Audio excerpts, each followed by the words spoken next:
Intelligent design, marriage, family, child rearing, the millennial generation, trends in society, politics, economics, business, religious liberty, the Constitution, public policy, foreign policy, military policy, tensions in the Middle East, abortion, homosexuality, pornography, sexual ethics, media, technology, history, and America's godly heritage. We talk about anything that affects your faith, your family, or your freedom.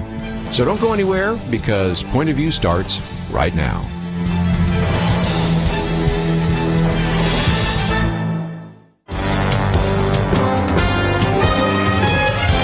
Across America, live, this is Point of View.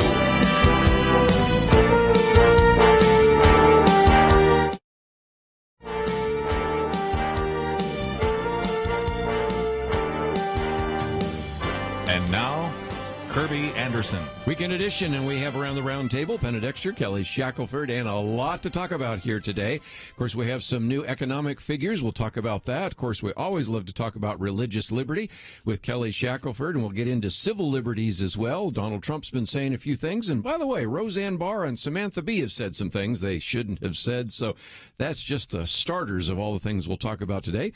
Penna, Dexter, Kelly Shackelford, and Penna, economic news. Let's talk about that. We don't usually start the program talking about unemployment and those kinds of things, but that is kind of the lead story in a lot of different news cycles today. So why don't we join it as well? Well, today is June 1st, and I don't know if this has been in place for a long time, but it's called Jobs Day. And it's a great day to announce these numbers because the U.S. has added 223,000 jobs in May, and unemployment fell to 3.8%. Wow. Which is the lowest since the year 2000. And, you know, the good thing about this is we can report that also minority groups experienced improvement in their employment figures, too.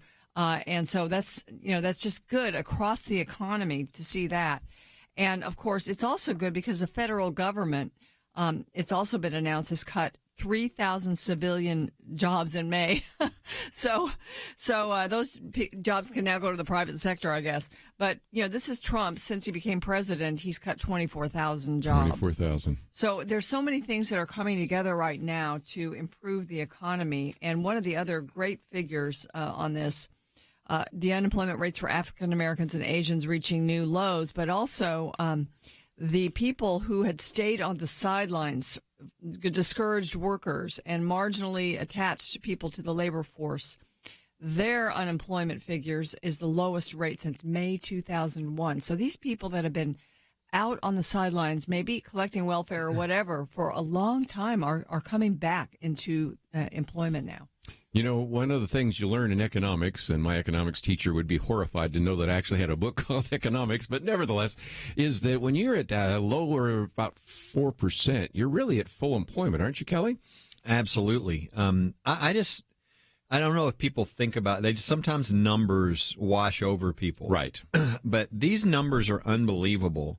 I mean, I just wish people would, I wish you could it's kind of like they used to do the taste test. Yes. You know, and they would say, taste this and this, and which one do you like? And they pull the blindfold off, and they go, I never knew that stuff was really that's so good. If you said, how about if and we're not going to tell you who it is, but if you could have a country where, you know, unemployment was down to 3.8%, which is, you know, we're talking 20 years. Yeah. Lowest black unemployment in the history of the country, lowest Hispanic unemployment in the history of the country. In the last 12 months, the average worker's wages have risen by 2.7%. Okay, and again, I just want people to think. Let's say you make $100,000 a year. Your wages just went up $3,000. Mm-hmm. Okay, if you make $50,000 a year, your wages just went up $1,350. That doesn't even include your tax cut that's coming back to you too. Right. And we just start going through these numbers. I think most people would go, I don't know who that president is, but 80% of the country would say, that's who I want. Mm-hmm. But because so many people don't like Donald Trump, you know, they won't even report a lot of this. I mean, people don't even realize. People realize because they look in their back pocket and they see what's in there. But, you know, you're going to hear this on Point of View. How many other times will you hear this today?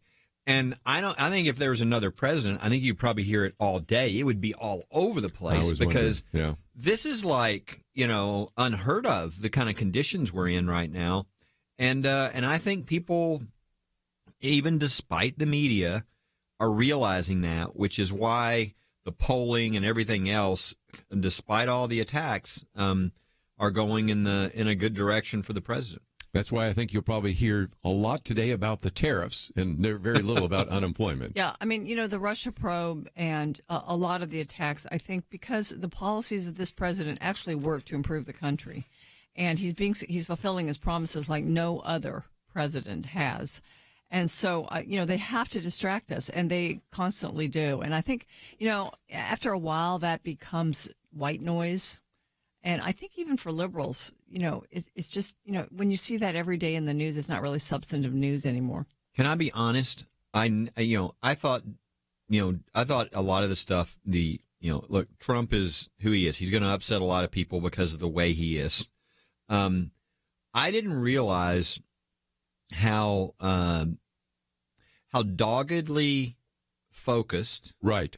Yeah, I'm going to say the same thing. And successful. I figured he'd be too distracted. He's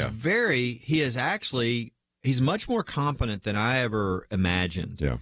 And I figured he was like his tweets, all over the map. Yeah. I didn't figure he'd be that focused on economic issues. He has stood his ground on these things. He's moved things forward, and we're seeing. I mean, look, he hadn't been in office 5 years. He's been in office, a year and a half, and I mean, this is unbelievable. Now, I mean, I don't think you see much of this, but these people say, well, this is just the result of Barack Obama's deal finally kicking in. I'm like, makes you want your head explode. This has zero to do with Barack Obama.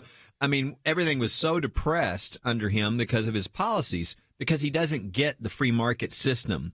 And therefore, his policies were always discouraging rather than encouraging, economic vitality. Well, Trump came in, and part of it was because they knew he was a businessman. They realized he was going to take the regulations and the restraints off of business so we could get things churning.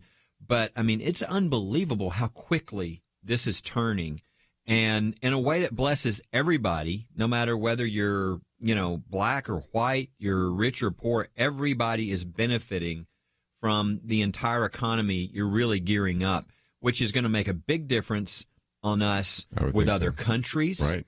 In foreign policy. Yes, I mean, yes. this is going to affect a lot of different things.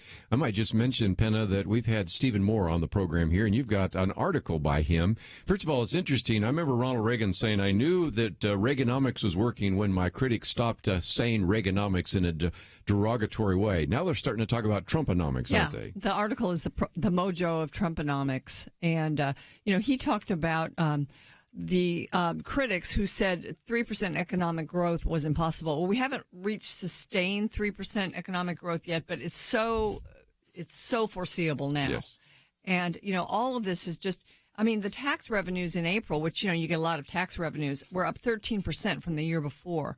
So, even things that maybe conservatives don't talk about, but really are an after effect of helping the individual in the country by cutting their taxes or helping businesses, the government is helped because now they get more tax revenue, even though we've cut taxes, because of the great economy that's being generated. Now, what's funny is normally if we saw the economy doing this and it was a Republican president, at the same time, they would be weak on life. They wouldn't be pushing the social issues. They wouldn't stand on the moral, those issues. But Trump's done it. He's been probably the most pro-life president, which shocks everybody, I think, in what he's done there. And so that's what's so weird about this. You got the economic, but also all of the cultural, the sort of moral issues that he's using the government to push in the right direction on those. Didn't see a lot of that coming. Let's take a break. We've got a lot more to talk about. We will right after this.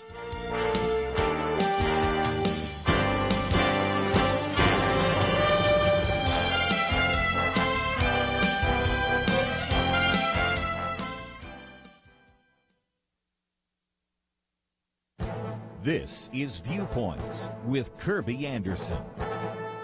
A recent vote in the state of Connecticut brought the country one step closer to the dismantling of the Electoral College. 10 years ago, I first wrote about states that passed the National Popular Vote Compact. Back then, there were 2 states that passed it. Now there are 11 states and the District of Columbia. These states have entered into a compact in which they agree to allocate their electors to the winner of the National Popular Vote, regardless of how their citizens voted. The compact goes into effect when states holding 270 electoral votes have agreed to the plan. So far, states with a total of 172 electors have approved the plan. Tara Ross, in a recent article, reminds us that the vote in Connecticut against the Electoral College is so ironic. One of the major founders of this country is Roger Sherman. That Connecticut statesman was an influential delegate to the Constitutional Convention and responsible for what has been called the Great Compromise that gave Congress a bicameral structure.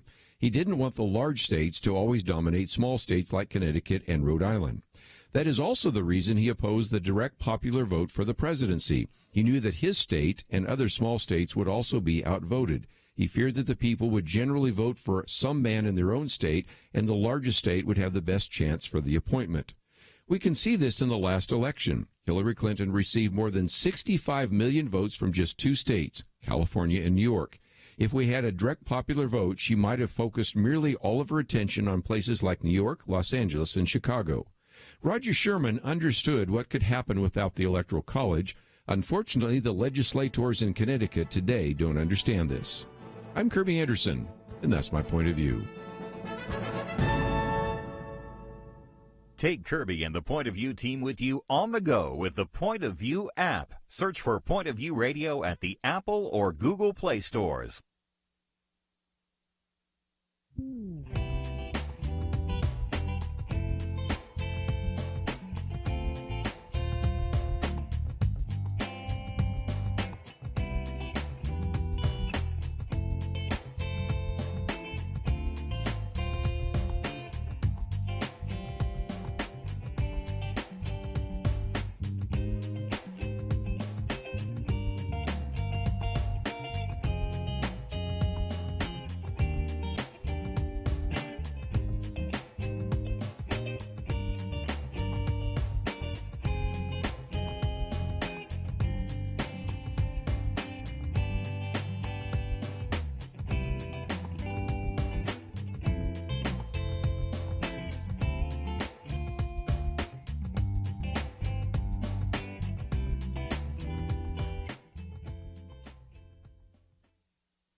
You're listening to Point of View, your listener-supported source for truth. Weekend edition, if you'd like to join us at any point, 1-800-351-1212. We've talked a little bit about jobs and unemployment, and get back to that if you want. But I have in front of me, and I know Penna has in front of her too, the first Liberty in Action. And since we have Kelly Shackelford with us, this goes through the schools.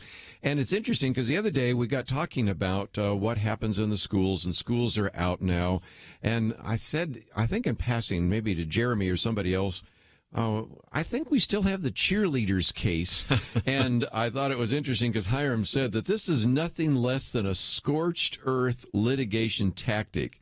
Anybody that's listened to Point of View any length of time, Kelly, knows that this story about the Kuntz cheerleaders goes back years ago. They're probably all out of college by now. Yeah, that's what we were just talking about the other day. Aren't they all out of college now? And here you have the school district going to the state appeals court and Texas Supreme Court, and you think sooner or later they go, okay, enough is enough. They're going back again. Tell us the rest of the story. Well, we're still fighting. I mean, this goes back to a bunch of cheerleaders that were tired of putting sort of kill and mash the other team, and they thought, we'd like to do something that's encouraging. And one of them said, Scripture is encouraging. Yeah.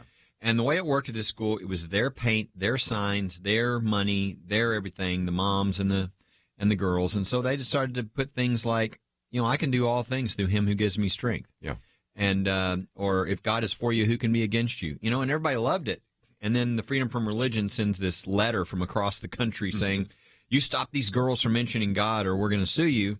And the school district, instead of doing the right thing, decides to, violate the First Amendment and attack their own cheerleaders and threaten them. And so we had to actually file a lawsuit, which we won. We went up on the Court of Appeals. The Court of Appeals tried to basically not make a decision, you know. And so we had to take that to the Texas Supreme Court, which they sent back down and said, do your job. They did their job and ruled unanimously in our favor. So everybody's ruled in our favor. But meanwhile, the ACLU has joined the school district side.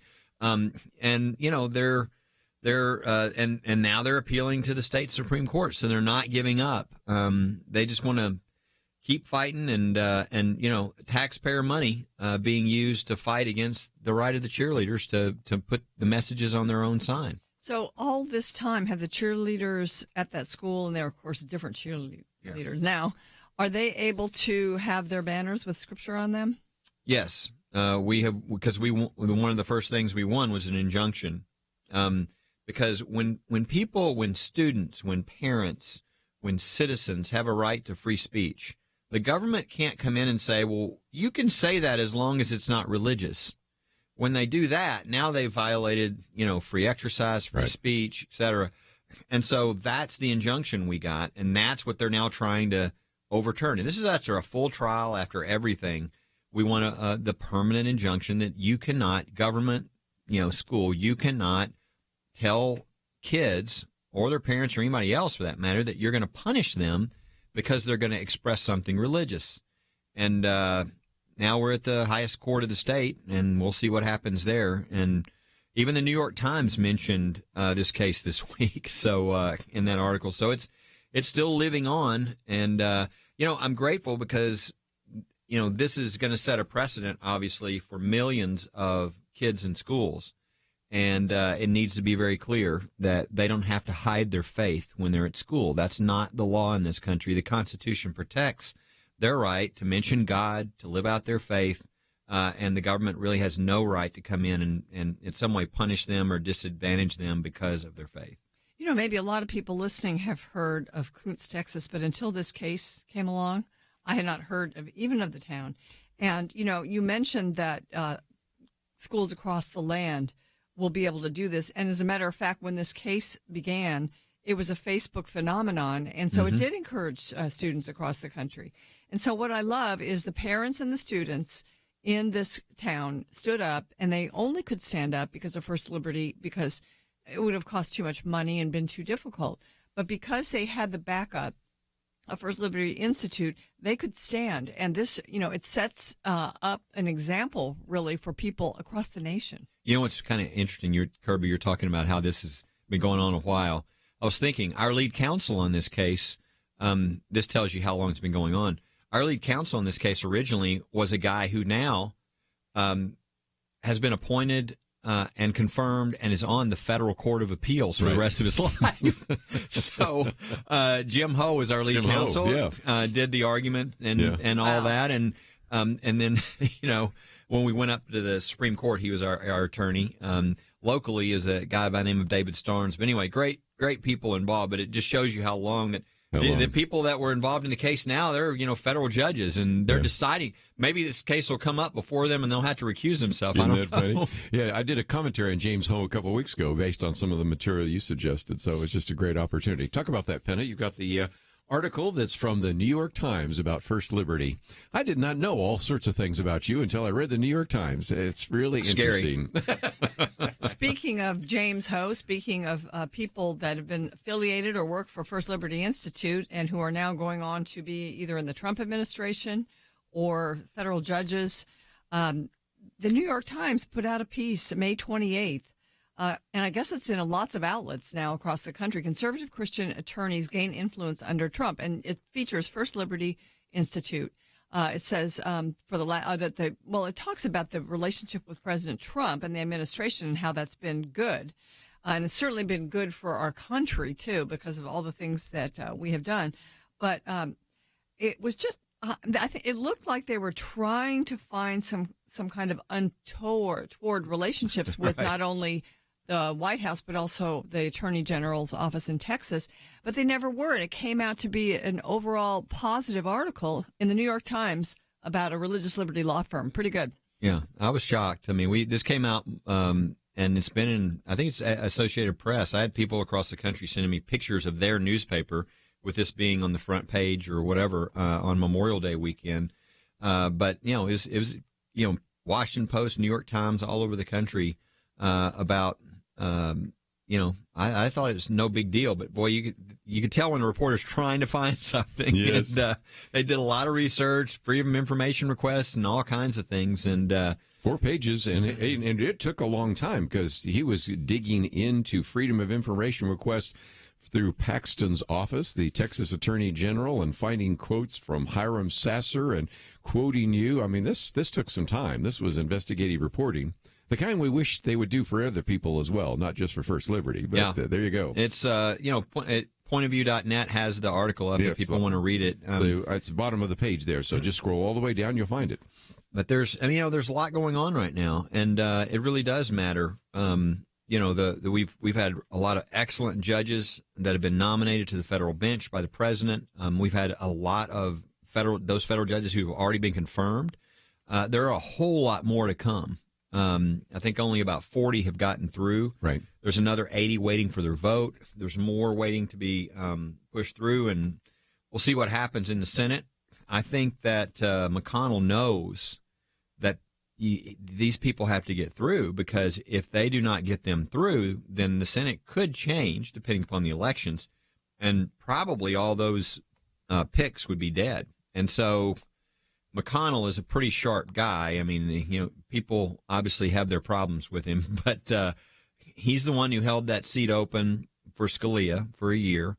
So he's well aware that there's 80 federal judges waiting for lifetime appointments, and it'll be fascinating to see what maneuver or what is used. But I will be shocked if they're not all through by the end of the year. And again, that will then add to Trump's list of accomplishments if that happens, because it'll be set all kinds of records. He's already appointed 1/8 of the Federal Court of Appeals. We mentioned that the other day. 1/8. Yes. I mean, that is huge. In 1 year. Yeah. I mean, these are lifetime appointments. And these people that are being picked are really, really good. So it's fascinating to watch what's going on, but I think there's still a lot of work on the judges to be done in the Senate this year. Just a few years ago, we were talking about how we had to fight our own government in order to maintain religious liberty in this country, and so many areas, including the military.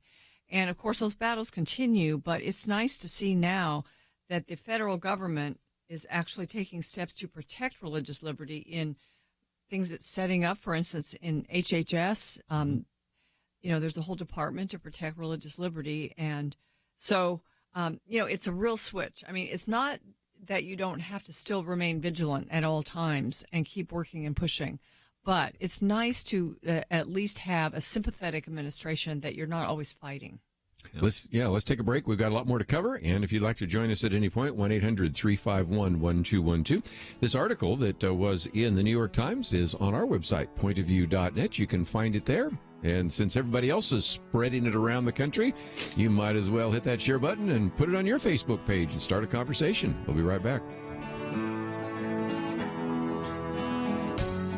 Every big story in human history began with one person. Point of View Radio has sparked many stories during the past 5 decades. I'm 25 years old, and I've been listening to Point of View for about 12 years now. I can't say enough about how it's touched my life and changed me completely. The effect was incredible, and it was immediate. I mean, I've seen Congress turn around. There was a transformation that really did take place.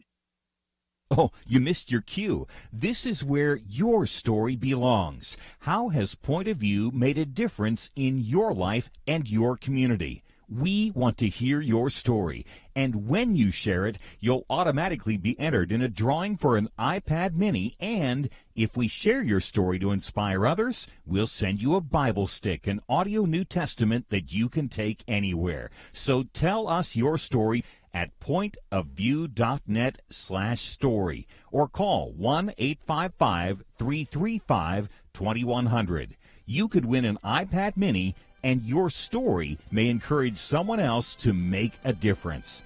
855-335-2100 and pointofview.net/story. Point of View will continue after this.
You are listening to Point of View.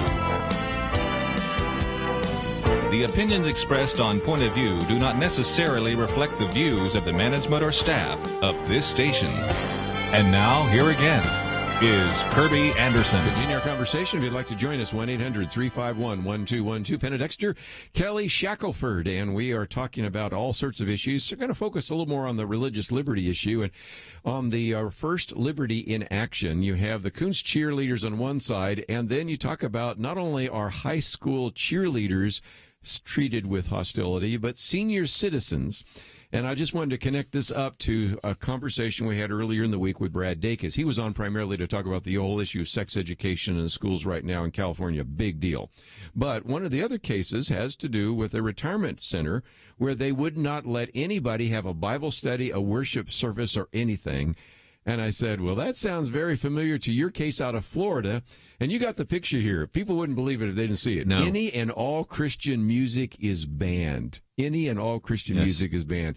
This looks like something out of The Onion. You just can't believe that somebody would post something like this. But unfortunately, that's another case you're dealing with. Yep, it is.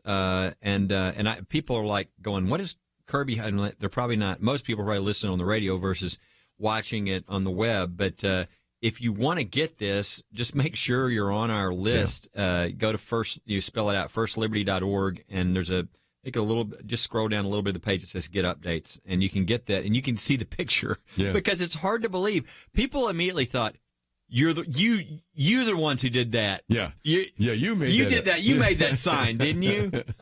No. Actually, all Christian music is banned. I mean, and it's on the piano. It's on the piano. And so you couldn't make that up. Yeah. It's just it's beyond belief, but it's exactly what happens. And the fact that you heard it from Brad that it's happening somewhere else is probably happening all over the place. People just need to know that that's not right. It's against the law, and it's something that we can get corrected. What's happening with that Florida condo where that sign was? We're still not done yet. We've filed a complaint with HUD in addition to everything else we're doing, and so the Ben Carson's HUD is now investigating, and so we're doing all we can. It's pray for Donna, who's the one at the center of this, because of course if you're the one standing for the freedoms not only of your own area but everybody else, you always come under attack. People in the building, other people, and so pray for her to stay strong and to be encouraged, because what she's doing will affect a lot of people. Well, what's so interesting is when you've dealt with some of these, there are a lot of people in the military, and our listeners in Texas might remember a case a number of years ago where you had the same kind of thing, and one of them said, I didn't fight in World War II, so that they could tell me I couldn't have my freedom of religion. And it seems like now that's the big issue you're dealing with at First Liberty. I remember when you first opened your office for military issues and put Michael Berry there, I said, I wonder how much business he's going to have. Turns out he's got a lot right now. Yeah, it's incredible. I mean, I would say that's one place where the deep state is still sort of in place. You've got a new president who put out a lot of things on religious freedom and what he wanted there, but I think the military is the one place where they're not following the directives from the Attorney General and from the president. Evidence of that is the cases we have. I mean, we've got the case with Oscar Rodriguez, where, literally you have, uniformed military grabbing him, and he's a United States citizen because in a private retirement ceremony he was going to mention God. And you'd say, oh, okay, well, somebody was nuts, they made horrible decisions. Yeah, but the problem is we said, let's get this corrected. All Oscar wanted was an apology, an admission that what was done was wrong, and all the way to the very top of the Air Force, we were told, I'm sorry, we can't do that. And so we're now in federal court over whether uniformed military can grab United States citizens if they see them about to mention God in a private retirement ceremony. And then the other that's just outrageous, at the top of my list, is the Chaplain Squires case. Mm-hmm. This is a guy who did everything right. Everybody as a chaplain has an endorsing group. It's essentially your denomination. And in this case, it's the Southern Baptist. It's the Mission Board, and Army regulations require you as a chaplain to follow the requirements, the beliefs of your endorsing group. So if you're a Baptist, you're supposed to follow what they tell you to do. in order to follow your faith. And the same with Catholics, same with everybody else. As you might guess, they say that marriage is a man and a woman. Mm-hmm. And so they've directly told their chaplains, if you're asked to do same sex, you can't do that. You can't counsel somebody on how to have a better same-sex so-called marriage. You can't do a marriage conference, etc. So this guy's and by the way, there are examples in the Army where they say, here's how you handle this. You say, I'm sorry, I can't, but let me see if I can refer you to a chaplain that doesn't have those things. So bring to present. Chaplain Squires is holding a marriage conference of helping people in the military to have better marriages. A same-sex couple, lesbian couple, comes to him and says, we want to be a part. He says, I'm really sorry, I can't, but let me refer you to somebody who can do that for you. Yeah. And he refers them to another chaplain. This is exactly what the regulations say he should do. Right. So what happens? He's investigated, and they're now trying to end his career. I mean, it doesn't seem to matter what the law is. It doesn't seem to matter what the Army regulations are. It doesn't seem to matter what the new president wants or the Attorney General guidelines that were produced. This is people with an agenda who are still left over from the past administration, and they're going to try to destroy this chaplain's career in order to do that. And so we are still having to fight because there are still places where people are in place trying to do something that is very anti-religious freedom. You know, it's like if you're accused of some sort of bigotry, it's hard to get rid of that stigma, even though perhaps you're proven not to have violated that particular principle. But in the military, I think it's important because if a person can be freed and exonerated and have those charges cleared and have their record cleared, I think in a sense in the military, it's a place where that holds water, that holds value. So that's why the work that is done on behalf of people like Chaplain Squires.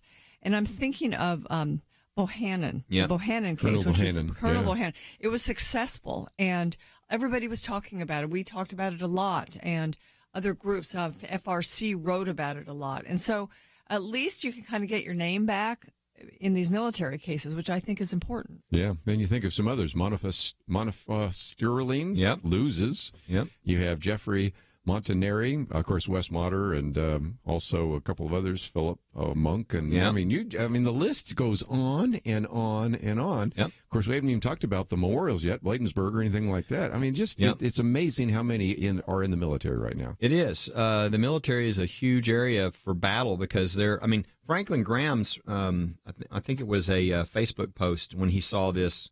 I thought, great. He said, if our chaplains can't follow their faith, what do we have? I mean, this is nuts.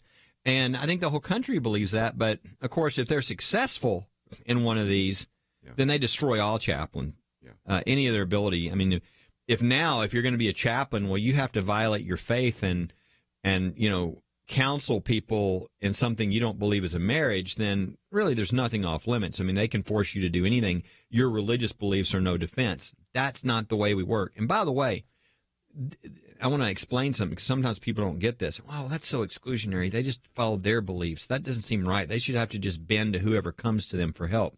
No, religious freedom works best when there's lots of choices. Yeah. When you can actually pick the ones closest to your beliefs. Not when the government forces everybody to have the same beliefs. The whole point of religious freedom is to have all these different endorsing groups in the military so that people can pick the different one that they like. This is the point where diversity, differences, choice is actually good. It's religious freedom.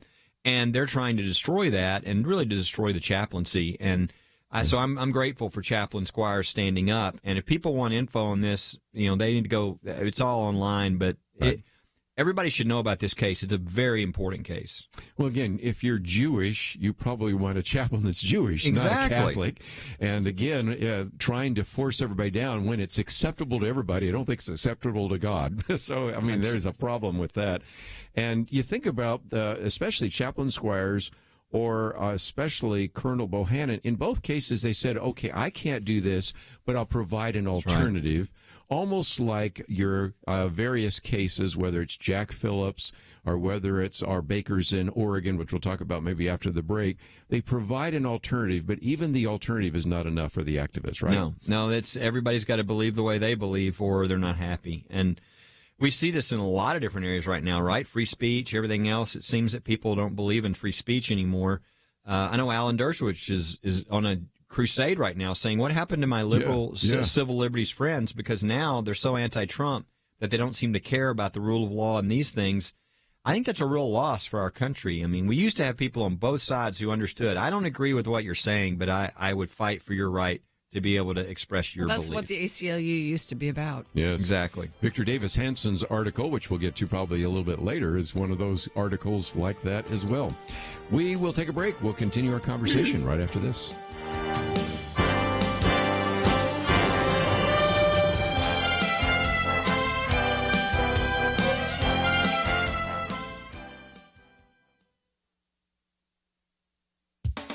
The U.S. Department of Health and Human Services is issuing a rule that lines up with the principle that abortion is not health care. The Trump HHS is updating a rule to bring the Title X Family Planning Grant Program back in line with what existed under the Ronald Reagan administration. President Reagan's Protect Life rule prevented family planning clinics receiving this grant money from being located in the same facility as abortion providers. The proposed rule requires Title X grant recipients to draw a bright line ensuring strict separation, both physical and financial, between family planning programs and abortion. Family planning services include birth control, STD and certain cancer screenings, pregnancy tests, and well woman exams. The administration is not trying to reduce the dollars spent in this program, about $50 to $60 million per year, but Planned Parenthood will have to choose: either drop abortion from any locality where family planning services are provided, or do without this federal money. The proposal doesn't totally defund Planned Parenthood, which received over $1.5 billion in taxpayer dollars over the past 3 years.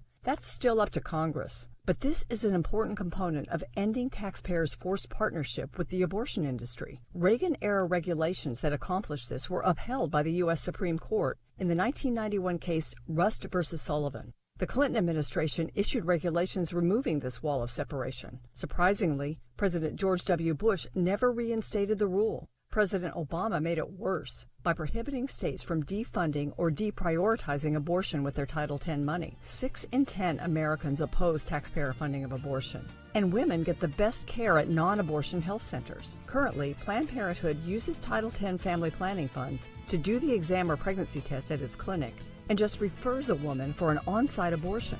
It's good this administration is reinstating the rule that ensures taxpayers do not pay for this. For Point of View, I'm Penna Dexter.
Now, back to Point of View, your listener-supported source for truth.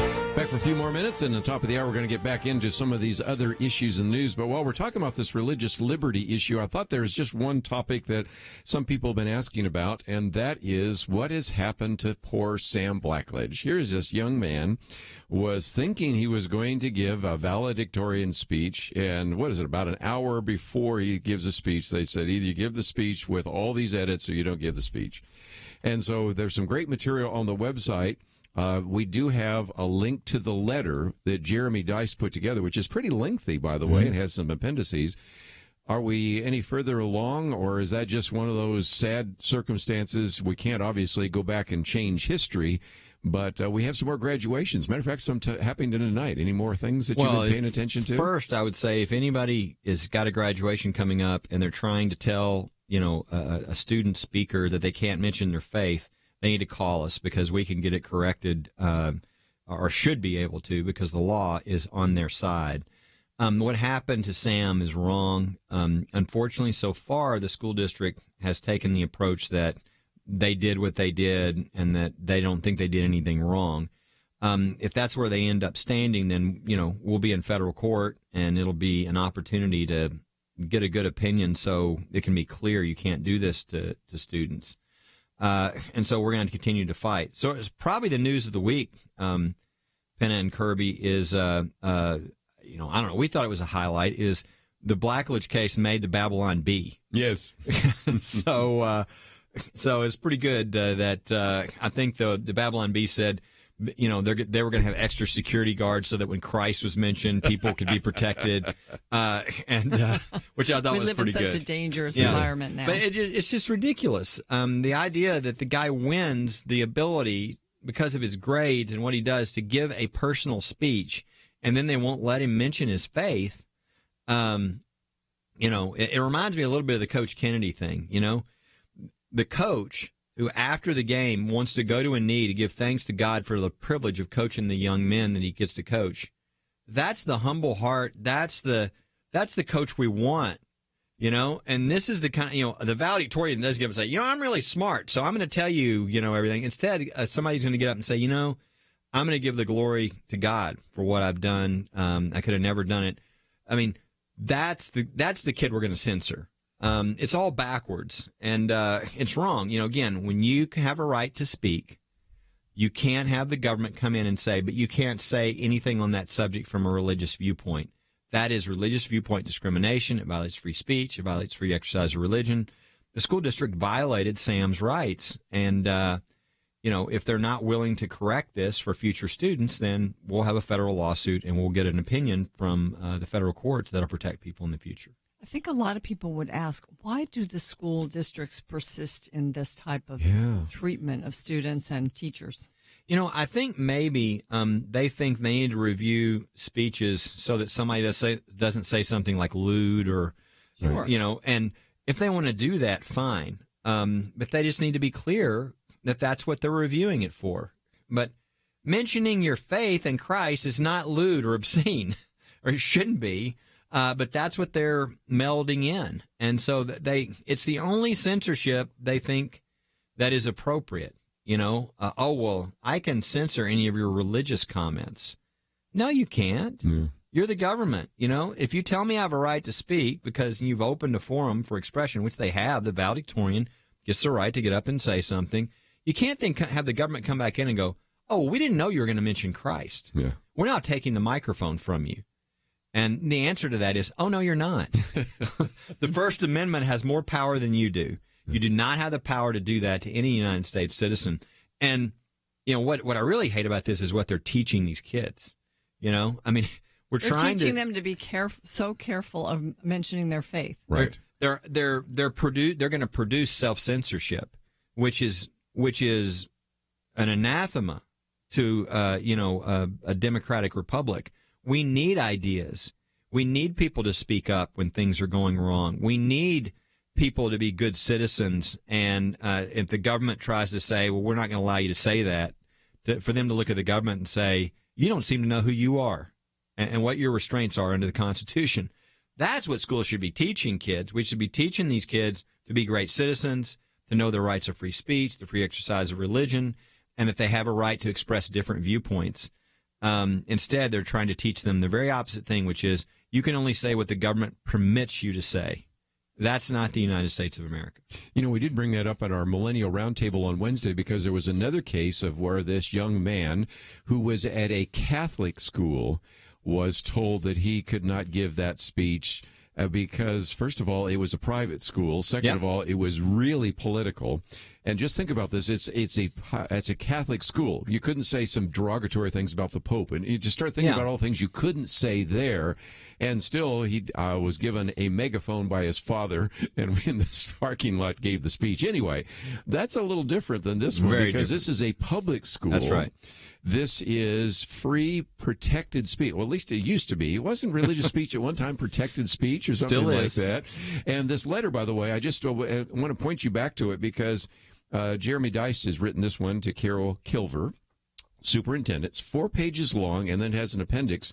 It would give you some material to use if you can't even get around to calling Kelly in time for the graduation tonight. You could just show him a letter or something like that, because you really have set forth, I think, the very compelling case for why Sam should not have been edited and censored. Yeah, it's there, and it's there. If people wonder what letter you're looking at, it's there on our website. Yeah. You look at the Sam Blackledge case. The way we do our cases is it'll have, the press releases, the actual legal documents. In this case, it'll have the letter that was sent, and some videos, probably when Sam was on Fox News to talk about his case. So it's easy to find this. Just go to the Sam Blackledge case at firstliberty.org. To it, and you can find a couple of them, right there. So, but people need to know their rights. I mean, what I hate is if people just kind of back down, because then we're teaching all the wrong things, and we're not taking. And that's what you find every one of these cases. I've been doing this for 30 years.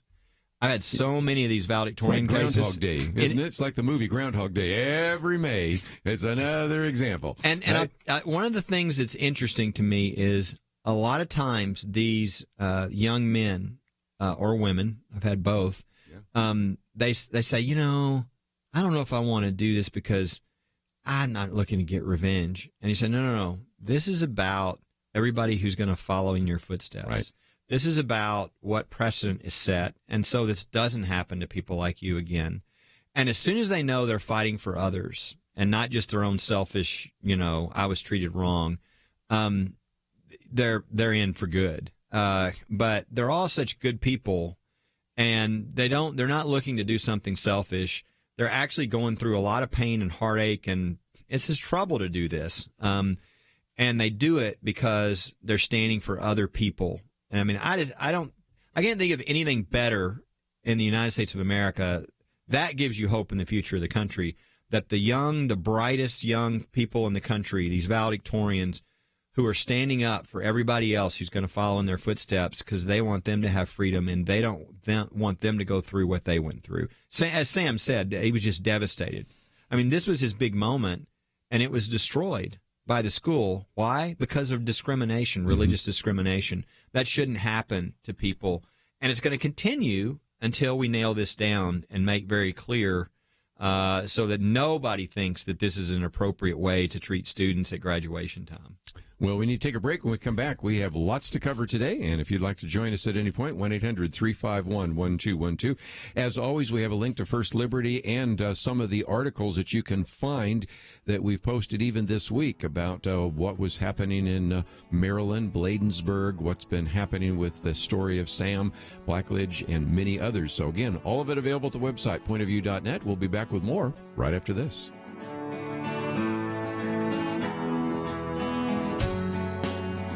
Why should you become a partner with Point of View Radio? Because for decades, this team has made a significant difference in lives and communities across the nation. Because America is dying for lack of biblical wisdom about life and culture. You should give because your gift will make possible cutting-edge information on issues that matter, information you won't hear anywhere else. Why?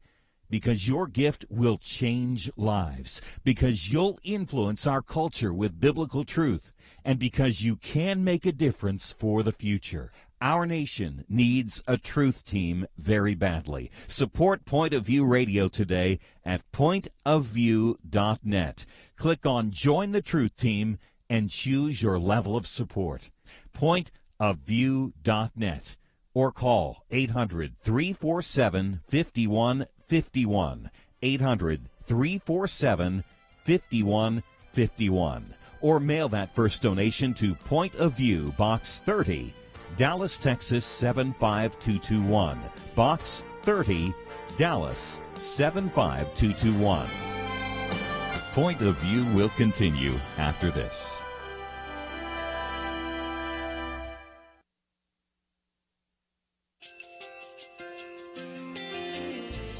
I just want to thank you so much for all the wonderful programming you have. You're just absolutely fantastic. I recently started listening to Point of View, and I really found it interesting because of the different subjects you cover. Thank you for that.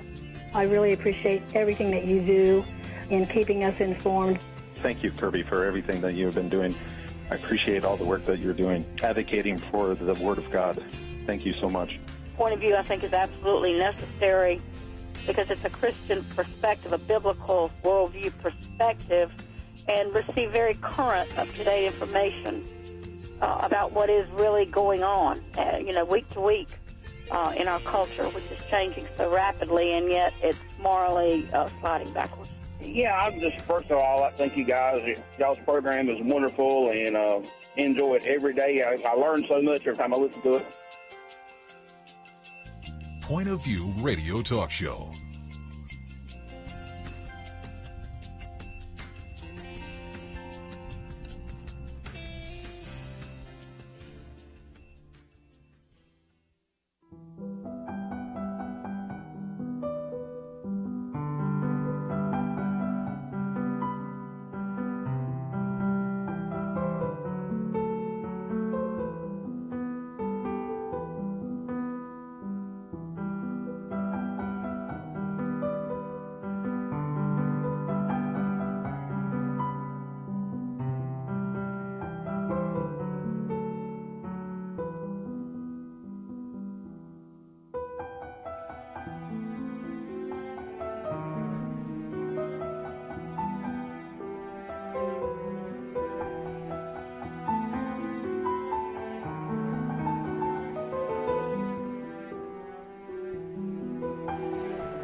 Hi, this is Kerby Anderson. You know, each day we take on the tough issues and provide a biblical perspective to them. The topics we cover are wide-ranging: apologetics, theology, prophecy, creation and evolution, intelligent design, marriage, family, child-rearing, the millennial generation, trends in society, politics, economics, business, religious liberty, the Constitution, public policy, foreign policy, military policy, tensions in the Middle East, abortion, homosexuality, pornography, sexual ethics, media, technology, history, and America's godly heritage.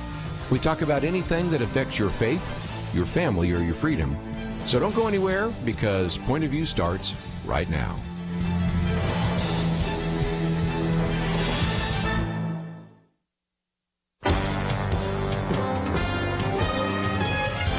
Across America, live. This is Point of View.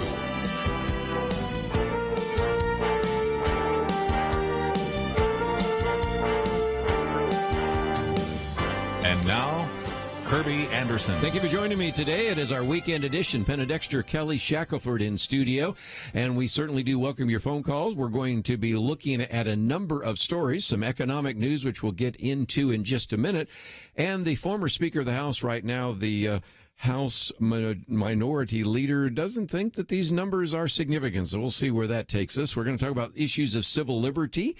We also have some comments, I suspect, around the round table about Roseanne Barr and Samantha Bee.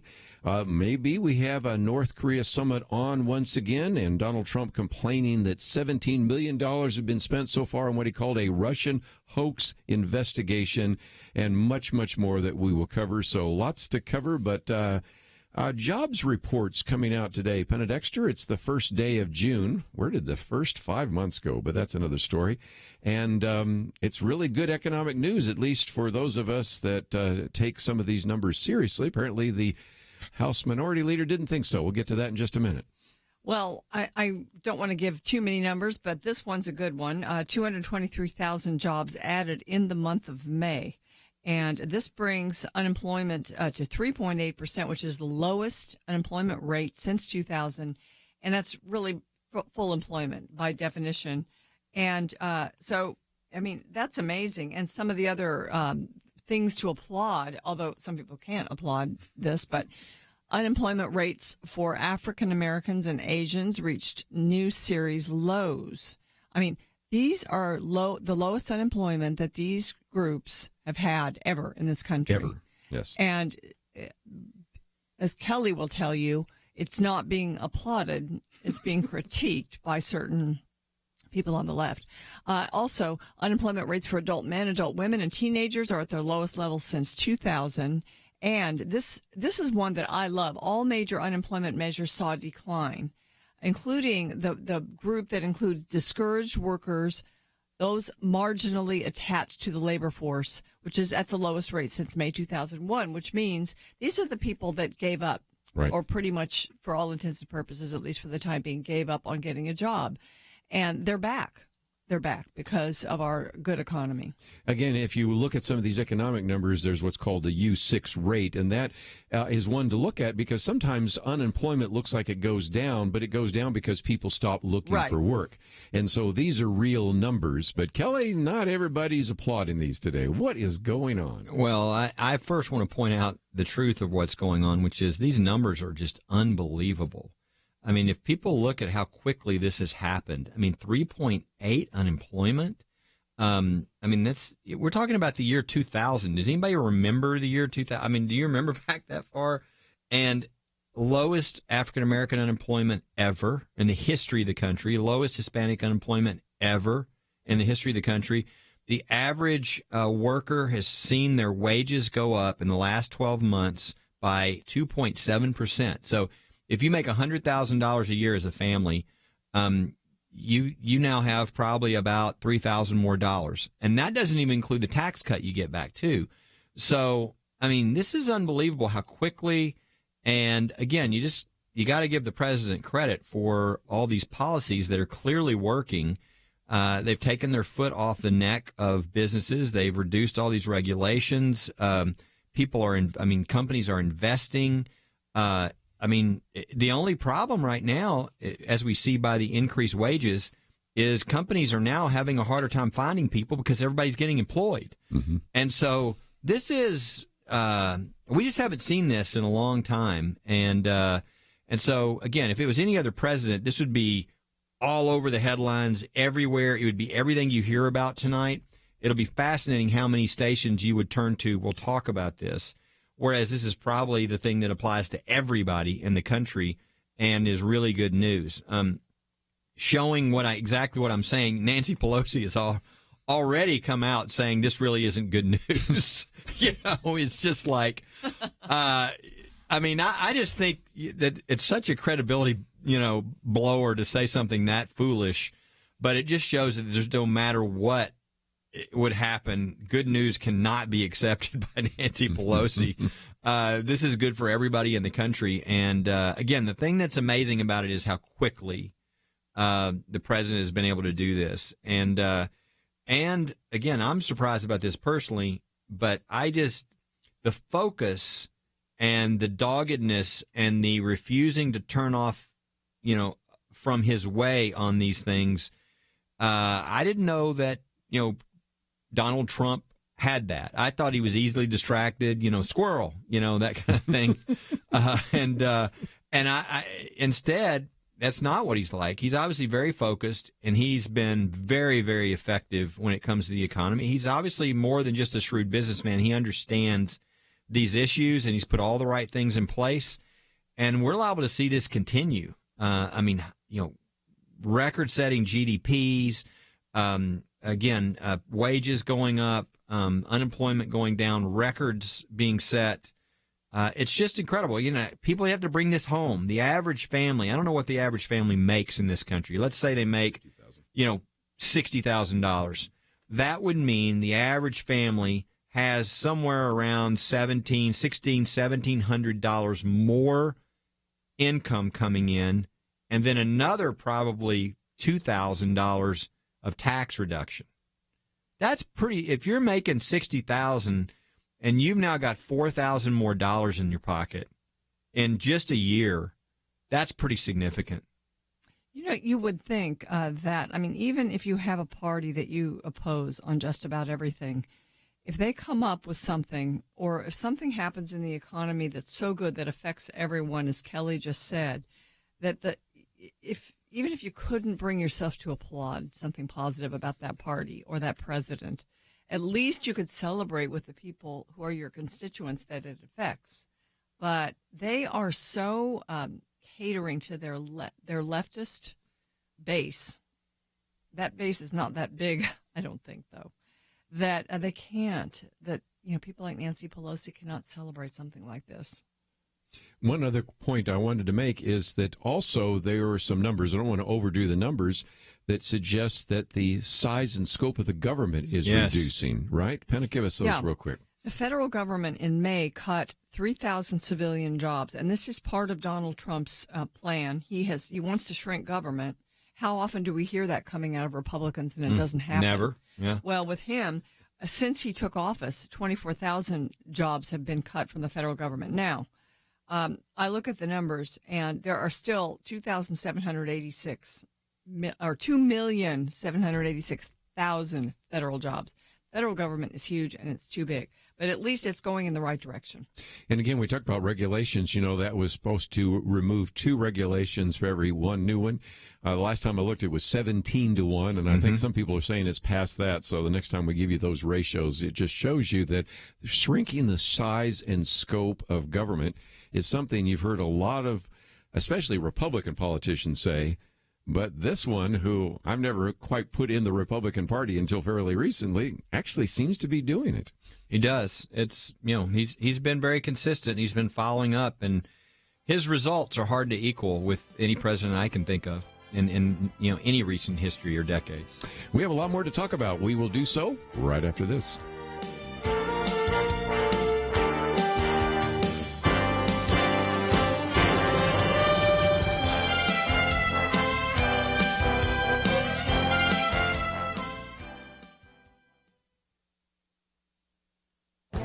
This is Viewpoints with Kerby Anderson. A recent vote in the state of Connecticut brought the country one step closer to the dismantling of the Electoral College. 10 years ago, I first wrote about states that passed the National Popular Vote Compact. Back then, there were 2 states that passed it. Now there are 11 states and the District of Columbia. These states have entered into a compact in which they agree to allocate their electors to the winner of the National Popular Vote, regardless of how their citizens voted. The compact goes into effect when states holding 270 electoral votes have agreed to the plan. So far, states with a total of 172 electors have approved the plan. Tara Ross, in a recent article, reminds us that the vote in Connecticut against the Electoral College is so ironic. One of the major founders of this country is Roger Sherman. That Connecticut statesman was an influential delegate to the Constitutional Convention and responsible for what has been called the Great Compromise that gave Congress a bicameral structure. He didn't want the large states to always dominate small states like Connecticut and Rhode Island. That is also the reason he opposed the direct popular vote for the presidency. He knew that his state and other small states would also be outvoted. He feared that the people would generally vote for some man in their own state, and the largest state would have the best chance for the appointment. We can see this in the last election. Hillary Clinton received more than 65 million votes from just 2 states, California and New York. If we had a direct popular vote, she might have focused merely all of her attention on places like New York, Los Angeles, and Chicago. Roger Sherman understood what could happen without the Electoral College. Unfortunately, the legislators in Connecticut today don't understand this. I'm Kerby Anderson, and that's my point of view. Take Kerby and the Point of View team with you on the go with the Point of View app. Search for Point of View Radio at the Apple or Google Play stores.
You're listening to Point of View, your listener-supported source for truth. Back once again, if you'd like to join our conversation, 1-800-351-1212.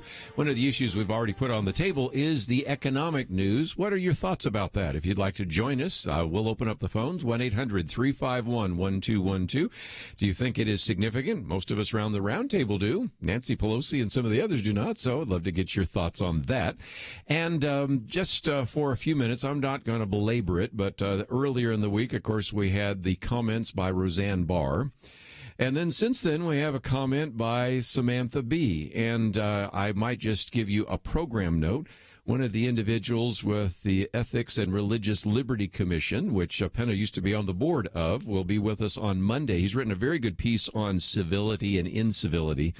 And when we talk about trying to have a civil dialogue, this week we've had some examples, Penna, of first Roseanne Barr and a tweet, and then Samantha Bee saying some pretty awful things about Ivanka Trump.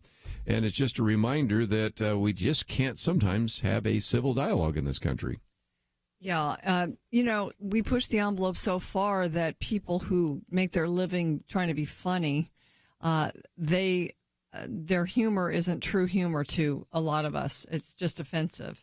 And it's really sad that it's gone to that direction. And in the case of Roseanne, it's too bad. I mean, I was like happy about that show in a sense, because not that it was like a conservative, show that upheld our principles, but in one sense, it was a little more diverse and other viewpoints were out there. All different kinds of characters were there.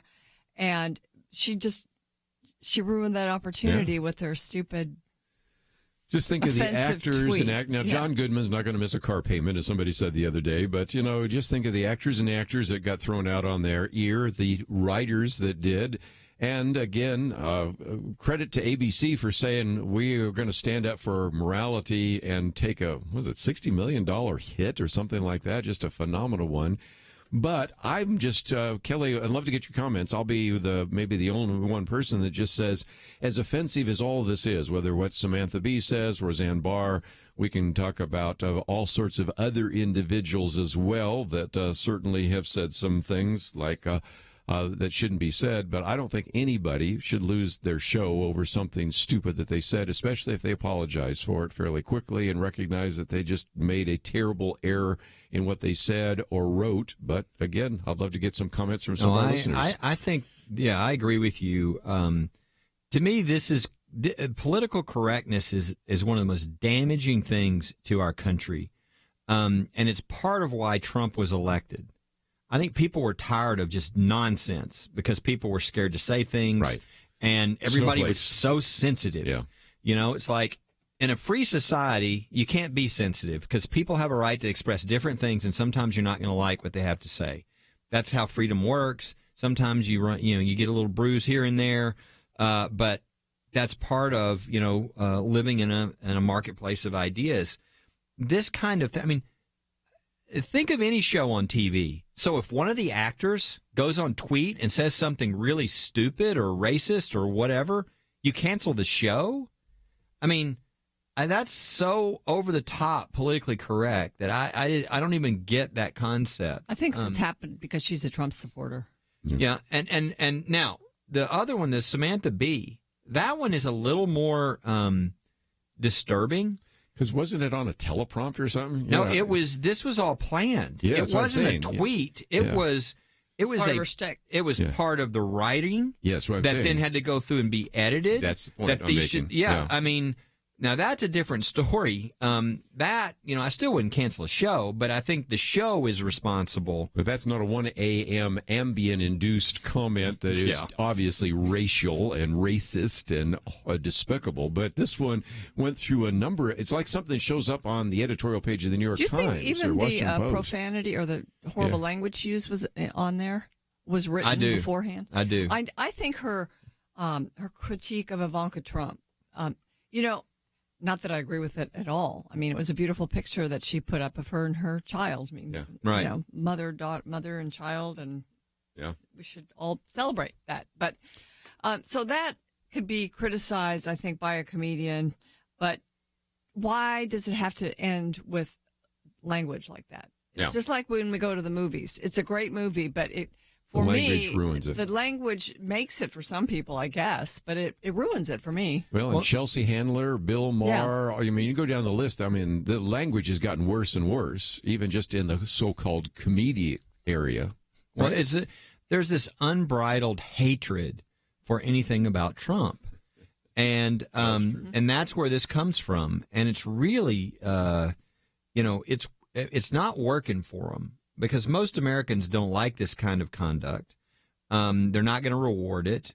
Just like Nancy Pelosi saying, well, yeah, the numbers look so good, but they're not really so good for people. People see right through that kind of stuff. And they go, you're a sore loser, or in this case, you look at, Ivanka Trump is not even a conservative, okay? They're going after her because she actually is the daughter of Donald Trump. And I think people look at that and go, leave her alone. What has she done? You people are just vicious, mean, and evil. And so I think this kind of stuff backfires. But I do think, look, Trump has lots of issues, okay? And we all know that. Of course, we all have issues. We're all sinners. But he's definitely got a whole new flair for his. But I'll say this about the one thing he's done. We're on Christian stations all over the country. The one thing he's done that I think has been really important for Christianity is he has really punched a hole through political correctness. I think it is much more okay now to talk about Jesus than it was before him. Because I think there was this sort of self-censoring cloud on everybody that was scared to say anything. And I think that was used to intimidate people about their faith. I think it's more open now. I think there's more ability to people speak what they believe now. And I think that's something I don't ever want to drift back the other direction. And so I think we have to be vigilant. And I think Christians have to take advantage of the window God has opened for them to speak the truth with more receptivity.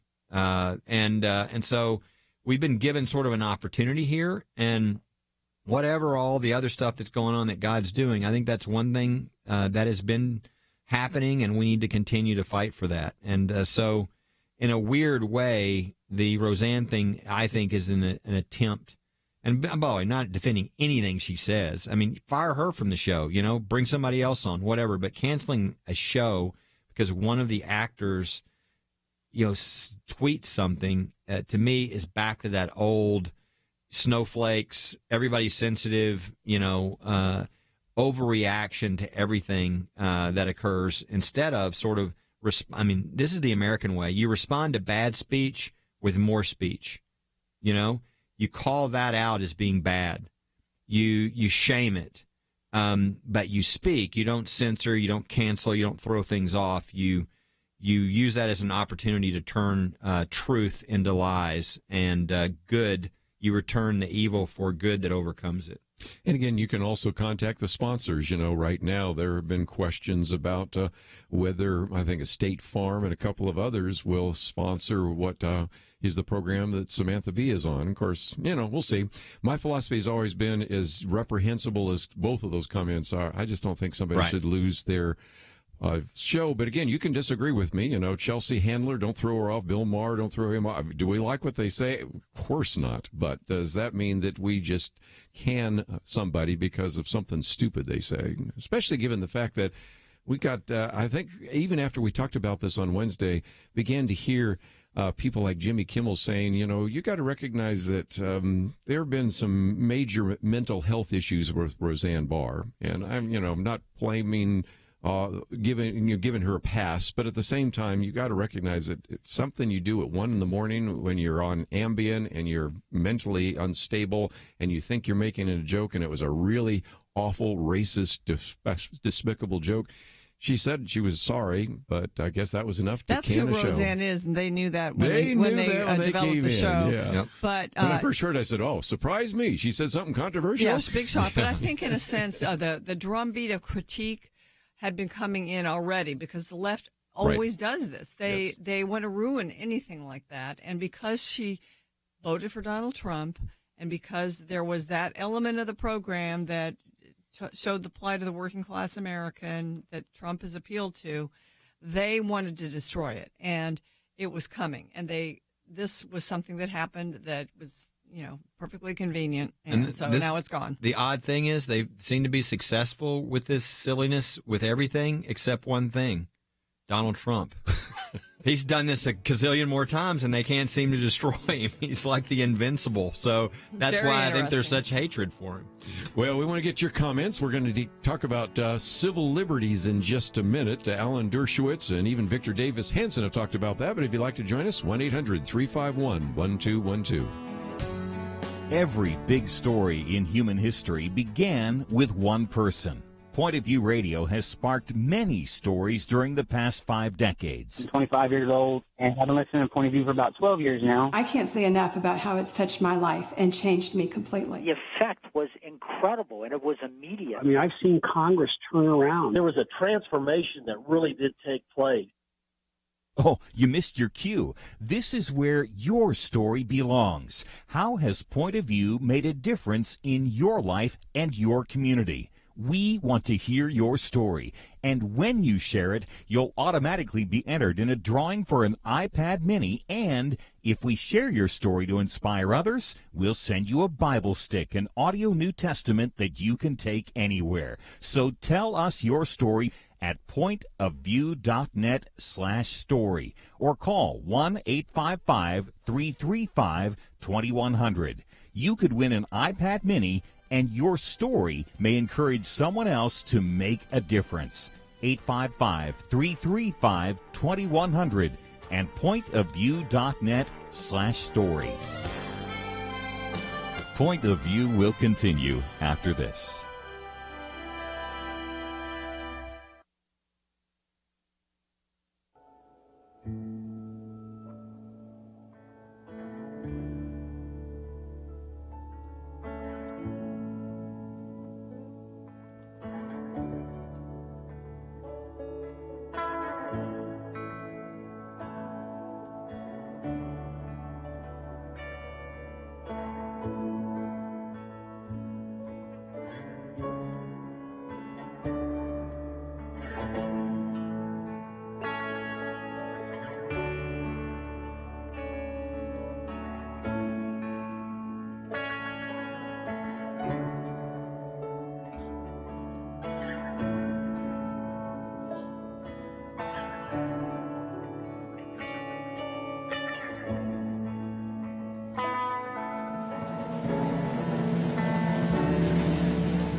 You are listening to Point of View.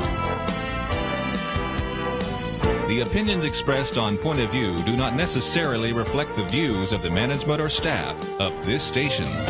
And now, here again is Kerby Anderson. Weekend edition. If you'd like to join our conversation, that number is 1-800-351-1212. Penna, Dexter, Kelly, Shackelford.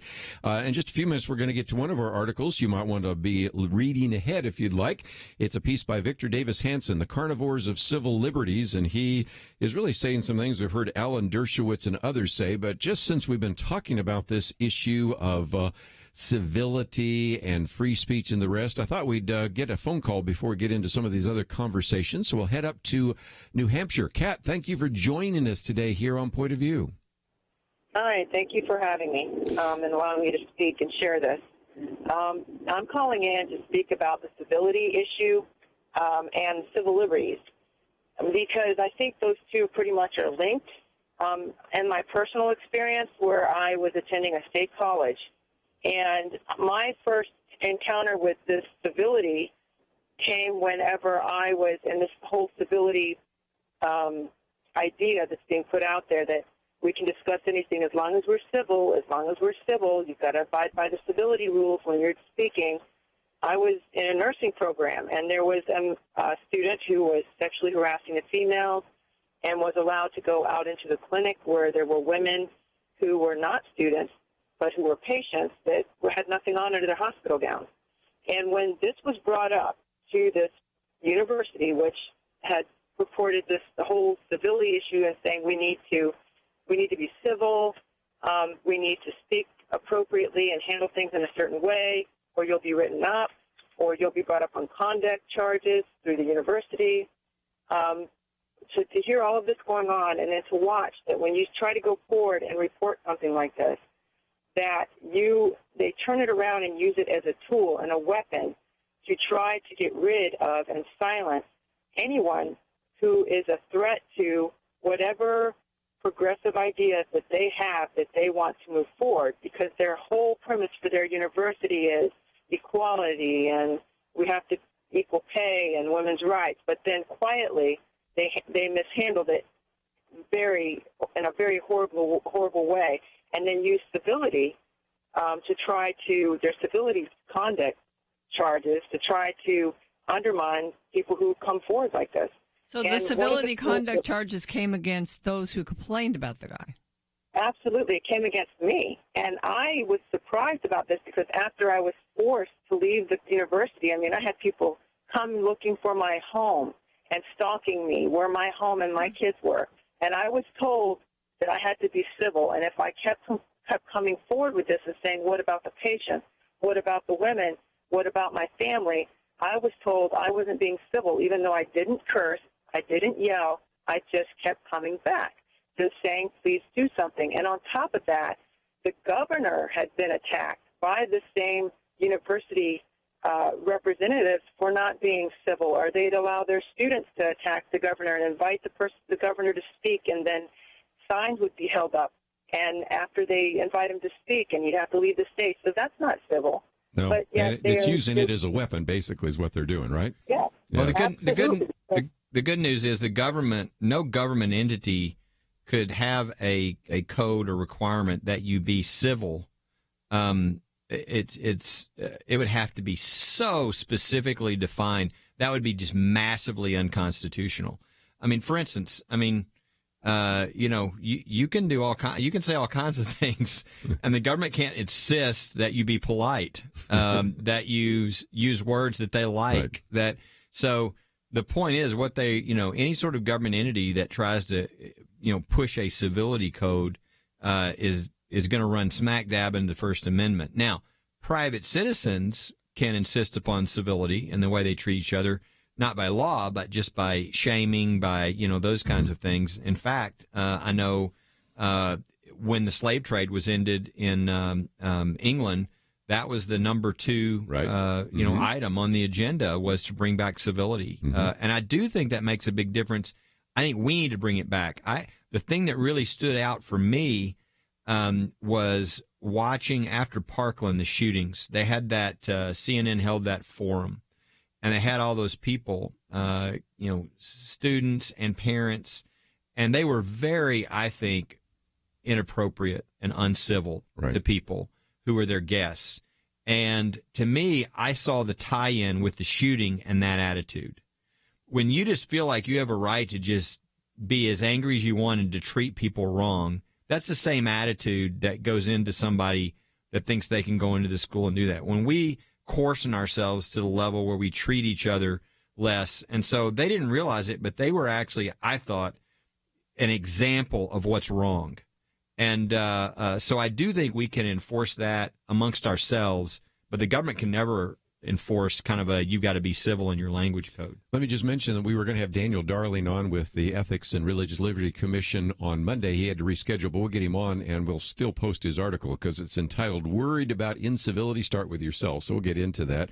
But, Penn, a lot of this is where the government there was using it as a weapon. But, again, civility is the idea that you treat another person as you'd like to be treated. Mm-hmm. That's called the Golden Rule. Golden Rule. Right? You know, the Golden Rule used to be sort of, I think, the reigning principle for the society. And, you know, that's one thing I see with social media, with Twitter and, you know, just these abilities to just put statements out whenever you want to, that I think there's then a responsibility for people to police themselves. It shouldn't be done by the government. No. And so, you know, we need to be like Wilberforces again, That's right. I think, and come back and teach people manners. Yeah, reformation of manners. We need manners. Yeah. Now, as we all know, the real problem might very well be that as our country, less people, are, people of faith. Yes. People that go to church every week. I think you would see very different analyses of civility of people who believe in God, believe in a higher power, go to services every week, and people who aren't in those groups. And so the question is, can you actually, if you don't have a large percentage of people who are of that mindset and therefore are being civil because they actually feel they're responsible to God to be civil and to treat others as they would want to be treated and those kinds of concepts, if you don't have that and you got all these other people that don't think there's any restraint anywhere, can you do that? I don't know. I don't know either. I hope you can, but that, again, the ultimate answer to a lot of this is everybody who's listening on the show knows more people need to come to know the Lord. Yes, sir. And they'll start treating everybody a little differently. Even their enemies, they'll be attempting to love, and things change. And that's part of what we see breaking out is as we move away from the thing that we all used to kind of assume certain standards amongst ourselves, the Judeo-Christian ethic. As if we move away from that, there's nothing left but chaos. We are very, very divided on opinions on left, right, and conservative, liberal. And so I think a good principle for civility in a country that's like that, because we don't have a Christian consensus anymore, but is argue your case, and you can argue in strong words, and you can be very clear and maybe just encourage people to really hone their argumentative skills, but don't attack the person. Don't call them something. Because I thought with Samantha Bee, it wasn't the end of the world to me that she made the statement she made at first. She didn't like the idea that beautiful picture was posted because she saw people at the border that, of course, it turned out to be back in 2014 under Obama, not under Trump. Yes. That were, kids in cages. So she made that point, and I just think she wants to make it, okay. But to come back and then call the person something. Okay, you can argue the position, but you don't call the person a name. And so Roseanne, she could have tweeted all she wanted about what she believes about things, but then she had to describe Valerie Jarrett in an offensive way. And so that, to me, takes us over the top. One of the things I would say to those who are believers that's going to be required as we're in this battle right now is courage. And that is, there's this attempt right now to destroy civility to get your way. It's sort of, I don't want you to have free speech if you're not saying what I believe in. It's this whole deal. What it requires is people who stand up and say, I'm not going away. I'm not silencing the truth, and you will never intimidate me. And it only works if people kowtow and people don't want to say anything. Again, this is one of the things that is never talked about, but I think, to me, is one of the most important things that the Donald Trump election did, is it brought that in to people say, I'm not going to be ashamed of saying what I believe. I am going to stand up. You're not going to intimidate me from speaking the truth. And I think if anybody needs to hear that, it's Christians, because there's a lot of attempts, and I think ultimately it's by the ultimate enemy, to silence yourself. And I think if you're going to have any impact in this culture, you're going to be required to stand against the culture lovingly, respectively, but speak the truth anyway and not back down. Those of you that are pastors, I think we just gave you a sermon topic for Sunday. We'll be right back.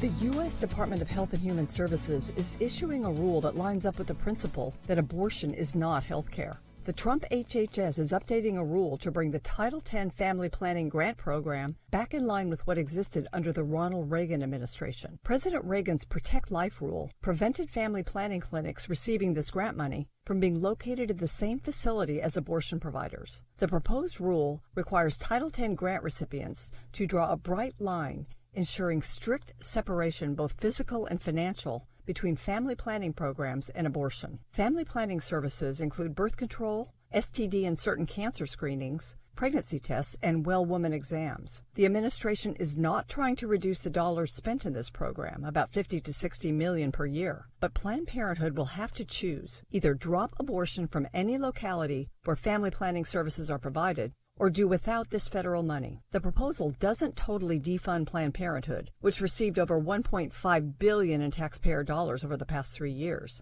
That's still up to Congress. But this is an important component of ending taxpayers' forced partnership with the abortion industry. Reagan-era regulations that accomplished this were upheld by the U.S. Supreme Court in the 1991 case Rust v. Sullivan. The Clinton administration issued regulations removing this wall of separation. Surprisingly, President George W. Bush never reinstated the rule. President Obama made it worse by prohibiting states from defunding or deprioritizing abortion with their Title X money. 6 in 10 Americans oppose taxpayer funding of abortion. And women get the best care at non-abortion health centers. Currently, Planned Parenthood uses Title X family planning funds to do the exam or pregnancy test at its clinic, and just refers a woman for an on-site abortion.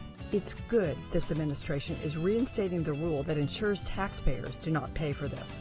For Point of View, I'm Penna Dexter.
Now, back to Point of View, your listener-supported source for truth. Back once again, if you'd like to join our conversation, 1-800-351-1212. We have Penna Dexter, Kelly Shackelford. One of the articles we've posted here is by Victor Davis Hanson. It's been a while since he's been on the program, but he has been on with us, and he talks about the fact that really after the so-called Watergate era, the 1970s, the individuals who identify themselves as liberals or Democrats or progressives, sometimes there's an overlap, sometimes there's a difference, really demanded that civil liberties be actually protected from any kind of government overreach. And what Victor Davis Hanson says is those legacies are eroding. It relates very much to a conversation we've had with Alan Dershowitz. He's been on with us twice now, and he just feels like he's the Lone Ranger out there, Penna, because here is an individual who has identified himself as a civil libertarian. And it doesn't matter whether Donald Trump is the president or Barack Obama is the president. It doesn't matter whether it's Richard Nixon's the president or Ronald Reagan. We should stand for these ideas of civil liberties. And Alan Dershowitz is just horrified, as is Victor Davis Hanson, that people that used to defend civil liberties now just turn a blind eye to it because it's all justified because they're going after Trump. Yeah, it's become very political. Democrats used to see themselves as the guardians of civil liberties. That's what Victor Davis Hanson says in the article. They challenged the establishment during Watergate. They ended up launching the sort of a whole, field of investigative reporting that took place, and also, the Woodward and Bernstein types. And, they went after corruption, and now they're the ones in power, and they don't seem to mind any of that going on within our FBI and other places for political purposes. Kelly Shackelford, you said this hasn't always been the case, right? No, it's sad what's happening. This sort of loss of the rule of law really started under the last administration in the Justice Department. I mean, we talked about this back then. I said I was very concerned because it didn't matter if it was Democrat or Republican. There's political appointees at the top of the Justice Department and the FBI, but down line you have the career people who are going to they're going to follow the law. They were going to do things, and all of a sudden that began to change under the last administration when they started saying, "Oh, I don't like that law, so we're not going to defend that law." Which, now you got the rule of law in danger. And now it's gone even worse with the things we're hearing about people in the FBI, and obviously not the downline people, but the people at the top that were clearly abusing their positions and having political discussions about how to make things difficult for, one side over the other. And that, that's now rule of law. We're nearing Banana Republic approach if we don't get that under control. So it's sad. And I saw this with the ACLU. You mentioned Dershowitz. Dershowitz used to be on the board of the ACLU and had to leave them. I remember that. Tell us the story. Yeah. Well, they had a fight it was a free speech case, and half of them went with, well, we think that free speech shouldn't be allowed if it's racial. And of course, Dershowitz and others were like, what are you talking about? The whole point of free speech is to protect speech that people hate. And so you had all these people essentially evacuate at that sort of the principled civil libertarians. Right. And so I remember I was doing a debate with one of the heads of the ACLU. This is probably, 10 years ago now.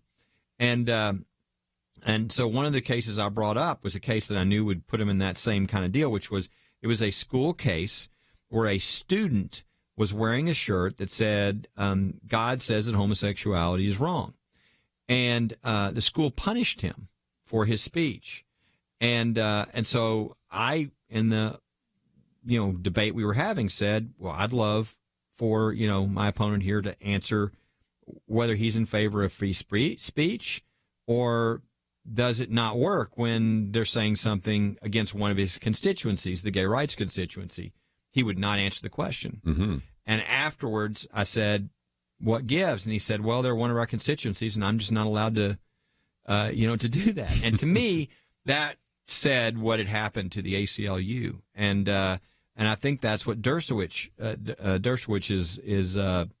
is talking about, is there used to be a lot of people who were civil libertarians. There are people that would say, and I would be one of them, that I would say, even if somebody's got very different beliefs from me, I believe in their right to express those beliefs. Well, now we're seeing the attempt to just wipe that out, to say, well, if you don't have my beliefs, then I'm going to do everything I can to get the government to shut you up. And that is, it's really short-sighted, because what you're doing is you're giving the government power to destroy those it disagrees with. Right. And if you think that you're not going to be next, you're pretty stupid. Yeah. And so that's the short-sightedness of all this. Is like they haven't even thought a second about what's next when they go in that direction. And I think I'm with Dershowitz. I think it's really sad to watch all these liberals so hypnotized by their hatred for Trump that they're willing to throw out all the First Amendment things they've believed in their whole life. I was just thinking of some other aspect. You've written a booklet on the whole issue of Tinker versus Des Moines. Yep. And that was a case, for our listeners that are not familiar, where it says that students do not lose their rights at the schoolhouse case, but it had to do with the fact that they wore black armbands during the Vietnam War. Well, all of our liberal friends said, oh, yeah, you got to protest that.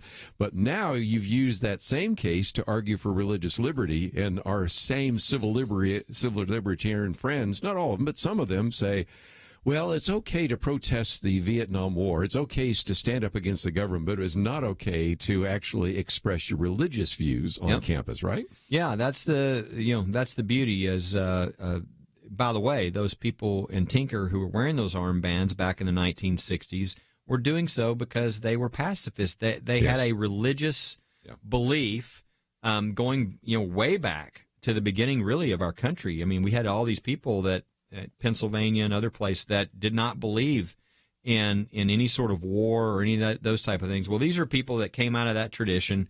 They wore armbands. And so the beauty is the Supreme Court decision was, look, neither teachers nor students give up their First Amendment rights when they come through the schoolhouse gate.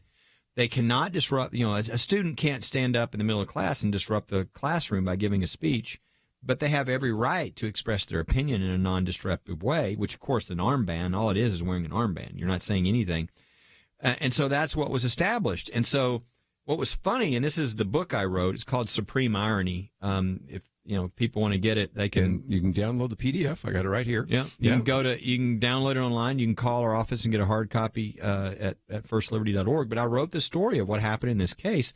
It's just funny how the irony of the left wing sort of, hey, we're going to get an anti-war case, and it wasn't. What they didn't understand is it's not an anti-war case; it's a free speech case.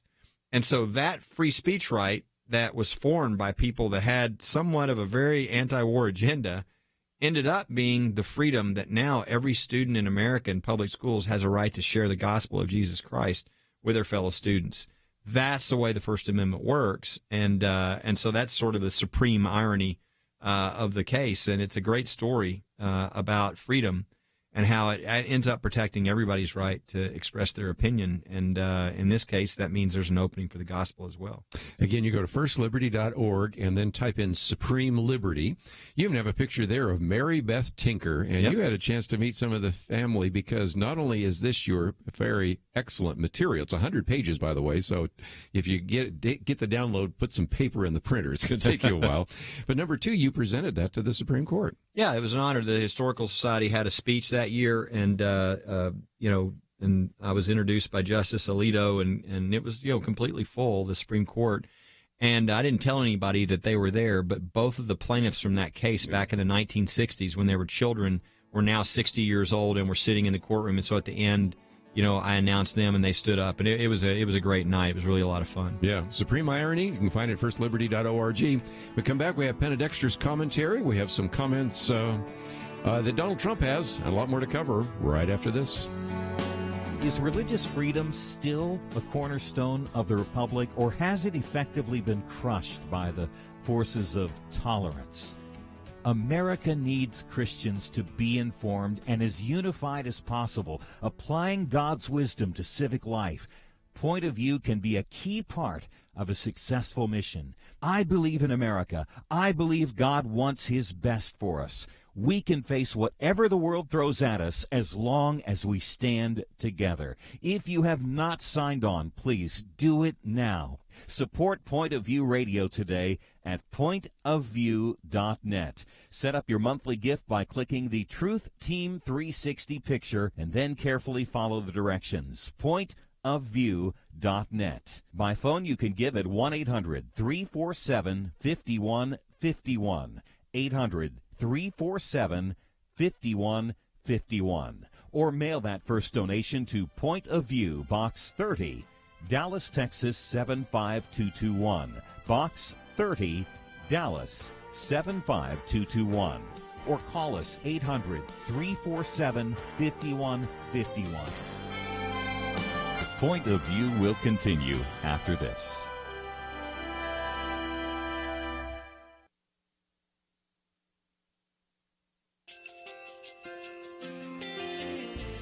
I just want to thank you so much for all the wonderful programming you have. You're just absolutely fantastic. I recently started listening to Point of View, and I really found it interesting because of the different subjects you cover. Thank you for that. I really appreciate everything that you do in keeping us informed. Thank you, Kerby, for everything that you have been doing. I appreciate all the work that you're doing, advocating for the Word of God. Thank you so much. Point of View, I think, is absolutely necessary because it's a Christian perspective, a biblical worldview perspective, and receive very current, up-to-date information about what is really going on, week to week.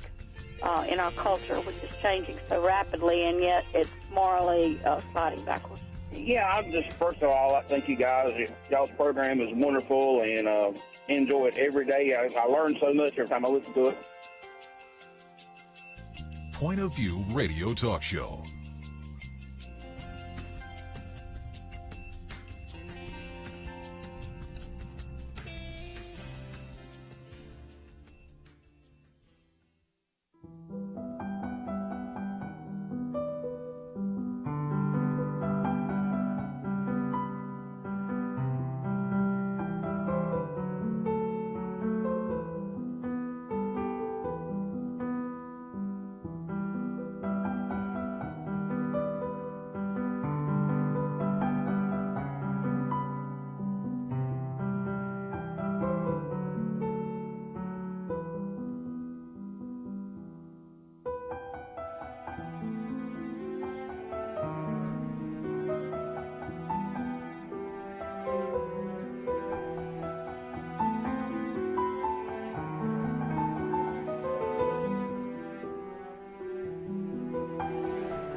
Hi, this is Kerby Anderson. You know, each day we take on the tough issues and provide a biblical perspective to them. The topics we cover are wide-ranging.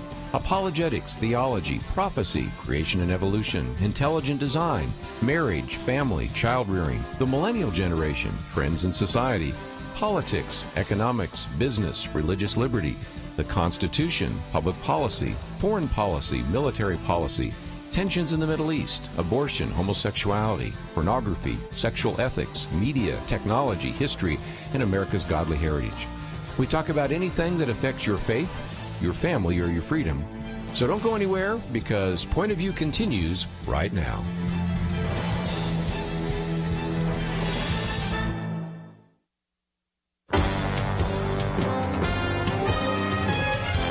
Across America, live.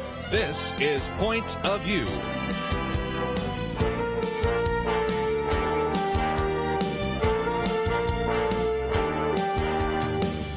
And now, Kerby Anderson. If you'd like to join our conversation, 1-800-351-1212. We'll get into a couple of the religious liberty cases if we have time this hour. We've mentioned, of course, Roseanne Barr and Samantha Bee. Talked about the jobs report, unemployment. We might get into Donald Trump and North Korea. We're supposed to have U.S. Senator Ted Cruz with us before the end of the hour, so we've got a lot to cover, but let's, if we can, go to the commentary by Penna Dexter today. It has to do with the Title X family planning. I'll let her educate you on that. It's entitled A Bright Line, and let me just mention that as you go to our website, first of all, you will notice that you can actually sign up to receive these viewpoint commentaries. Mine come into your inbox Monday through Friday. Penda's comes to you on Saturday. Of course, if you are listening online, you hear it at the quarter to the hour break. So there are all sorts of ways in which you can get this information. But Penna, educate us, because Title X was instituted, if I remember right, under Richard Nixon, and that was for family planning. It was instituted before we even had abortion being legal in this country. But then it got manipulated a little bit, and Donald Trump has decided to take a pro-life stand on this issue. He did, and that's really the first point, I think, with this. Earlier in the show, we talked about a New York Times article that was basically profiled First Liberty Institute and how under Trump, they've been able to actually populate our federal government with a few people that really want to protect religious liberty and conscience. There's even a whole department under Health and Human Services. We've seen a lot of policies that HHS has changed and put out that separate, that defund Planned Parenthood or separate abortion from health care. And that's what's happened here. I called it a bright line. That's what I called my commentary, because really HHS is issuing a rule that kind of validates the principle that abortion is not health care. And those two, as you mentioned, Kerby, tend to get muddled. We've got this idea of family planning that is services for poor people that include birth control, STD and cancer screenings, pregnancy tests, and well woman exams. All these things are funded through HHS, but sometimes abortion is mixed in there. Well, this law that's been issued, this rule that's been issued, anytime anything is co-located in the same place, you have to separate abortion out. Abortion can't be done in the same place as all these other family planning services, which basically stops the taxpayer from having to fund abortion. They can fund all this family planning, but they cannot be funding abortion in this. So it is a big component of ending the forced taxpayer participation in abortion. It's something that President Trump said at the beginning and even during his campaign that he supported. He didn't want taxpayers having to fund Planned Parenthood or abortion. Now, it doesn't totally defund Planned Parenthood, but this particular rule just takes a step there. The Congress has to defund Planned Parenthood. They haven't been able to do that yet. So, I don't know, I just want to say thank you to HHS and really the Trump administration for issuing this rule. It now has to be approved and go through some processes, but it was another good pro-life action on the part of this administration. And Mark Thiessen in the Washington Times, I guess about a week ago, he had an editorial, Trump is proving to be the most fearlessly pro-life president in history. It's an amazing statement, but it's true. Kelly, I just would not have believed this. And again, the second last paragraph here by Penna Dexter, surprisingly, President George W. Bush never reinstated the rule.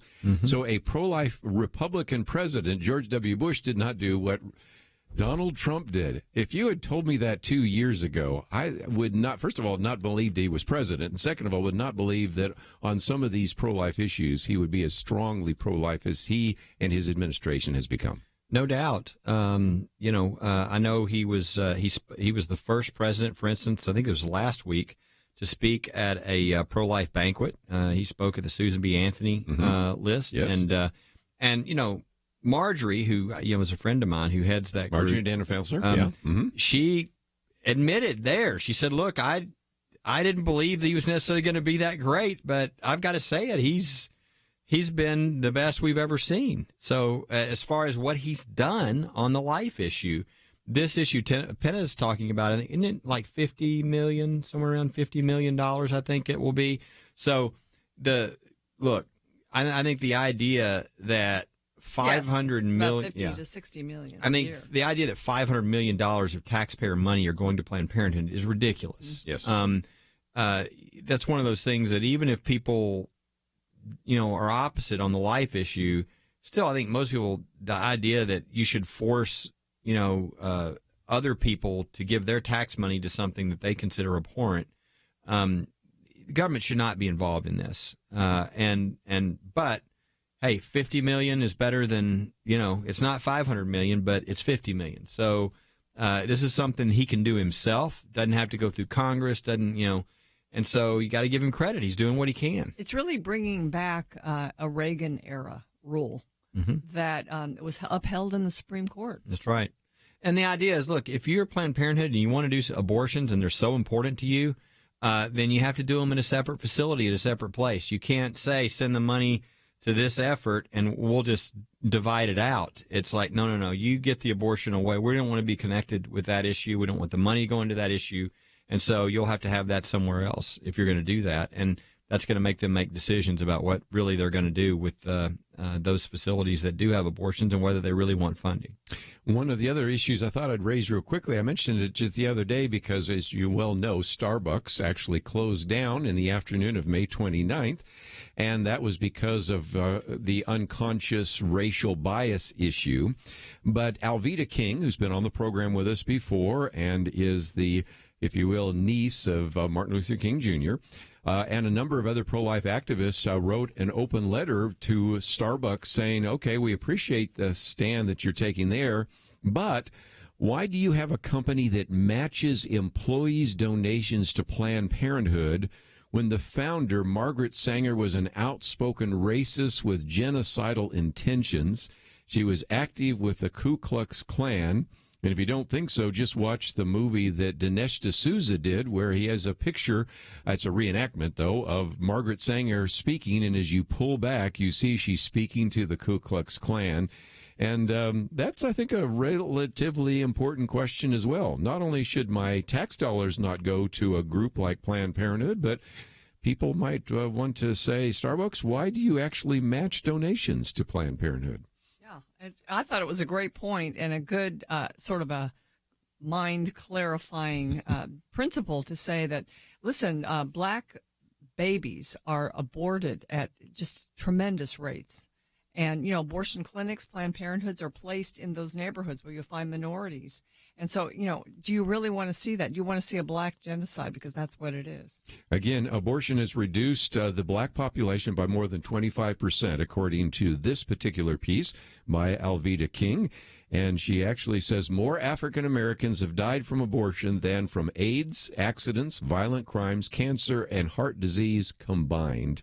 And as you pointed out just a minute ago, 80% of all these facilities are located in minority neighborhoods. And even though African American women only represent about 13% of the population, they account for more than 35% of all the abortions. I'd love to get your comments. 1-800-351-1212. Your thoughts about Planned Parenthood. We'll get into some other issues right after this.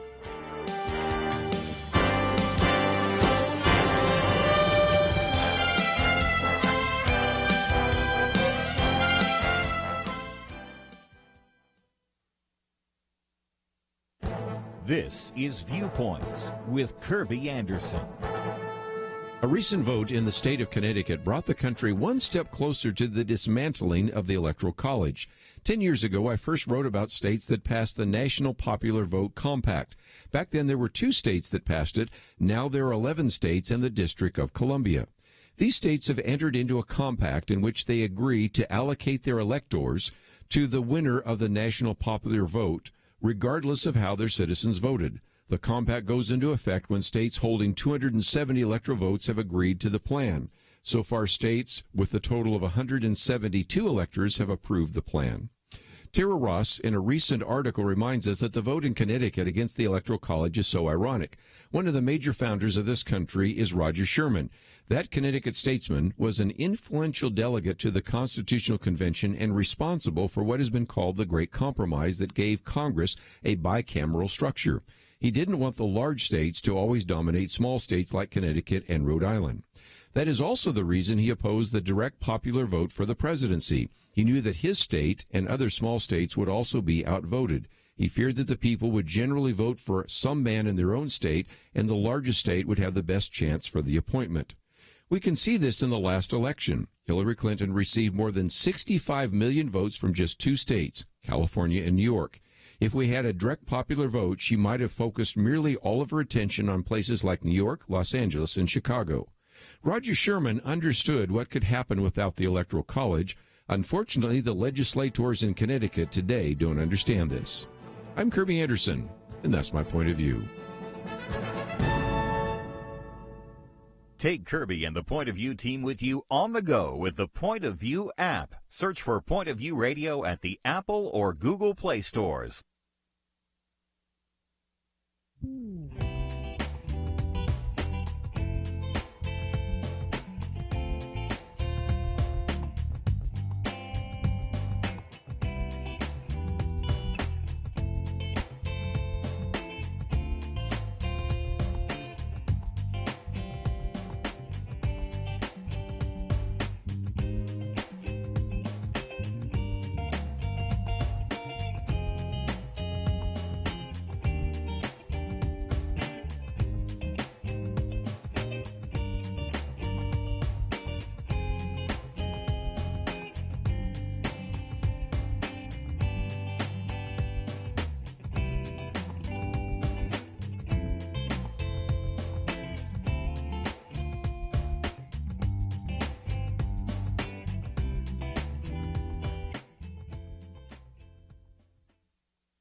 You're listening to Point of View, your listener-supported source for truth. Back once again, if you'd like to join our conversation, 1-800-351-1212. Penna, Dexter, Kelly, Shackelford.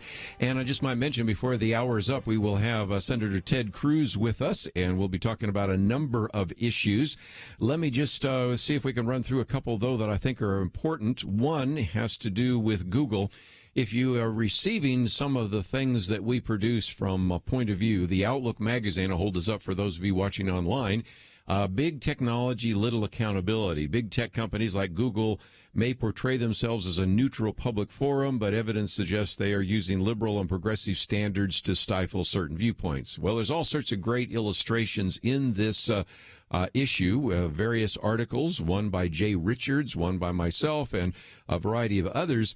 But if you needed any more examples of that, Penna, Dexter, it is the fact that right before the primary in California, our listeners in California right now getting ready for their primary, that if you go to the Google search on the California State Republican Party, it lists Republican Party, then the identifying words. The first word there is Nazism. Now, House Majority Leader Kevin McCarthy, who's from California, Republican, said it's disgraceful that the world's largest search engine has labeled millions of California Republicans as Nazis. This is just the latest incident in a disturbing trend to slander conservatives. These damaging actions must be held to account. The bias has to stop. I liked all the other descriptors in the list. Conservatism, market liberalism, fiscal conservatism, green conservatism. Those are all okay out there in California. Nazism was the first descriptor. I mean, excuse me. But, I will say in California, you have primaries, but it's not like a Republican primary and a Democrat primary in California. It's the two top vote getters. That's true. That run against each other. Mm-hmm. So you pretty much now have a Democrat state, so they don't really know what a Republican is there. So can we forgive them? I don't. But. It shows. There's also an article I think I saw just yesterday on the whole concept of monopolies, how Facebook and Google and Amazon are, and the picture they showed was of like the old monopoly leaders. Yeah. And, this is a coming issue that's going to have to be dealt with. I don't know if the listeners remember when we had Brian Gottlich here, but he said something, and I thought it was really a good perception. He said, back in the day, we had all of our news came from really three sources. Right. It was either ABC, NBC, or CBS. It was the nightly news. And it was all being filtered through those things. And it was very biased in one direction. And then the internet came and Fox and everything else. And really that was just blown out of the water to where now people can get all, you're not going to get fooled on what's really out there. If somebody's saying something and there's better news that shows what they're saying, you're going to be exposed.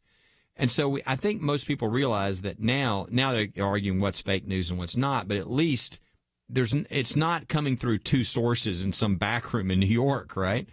Well, we're heading that way, though, because of Google, Amazon, and Yahoo.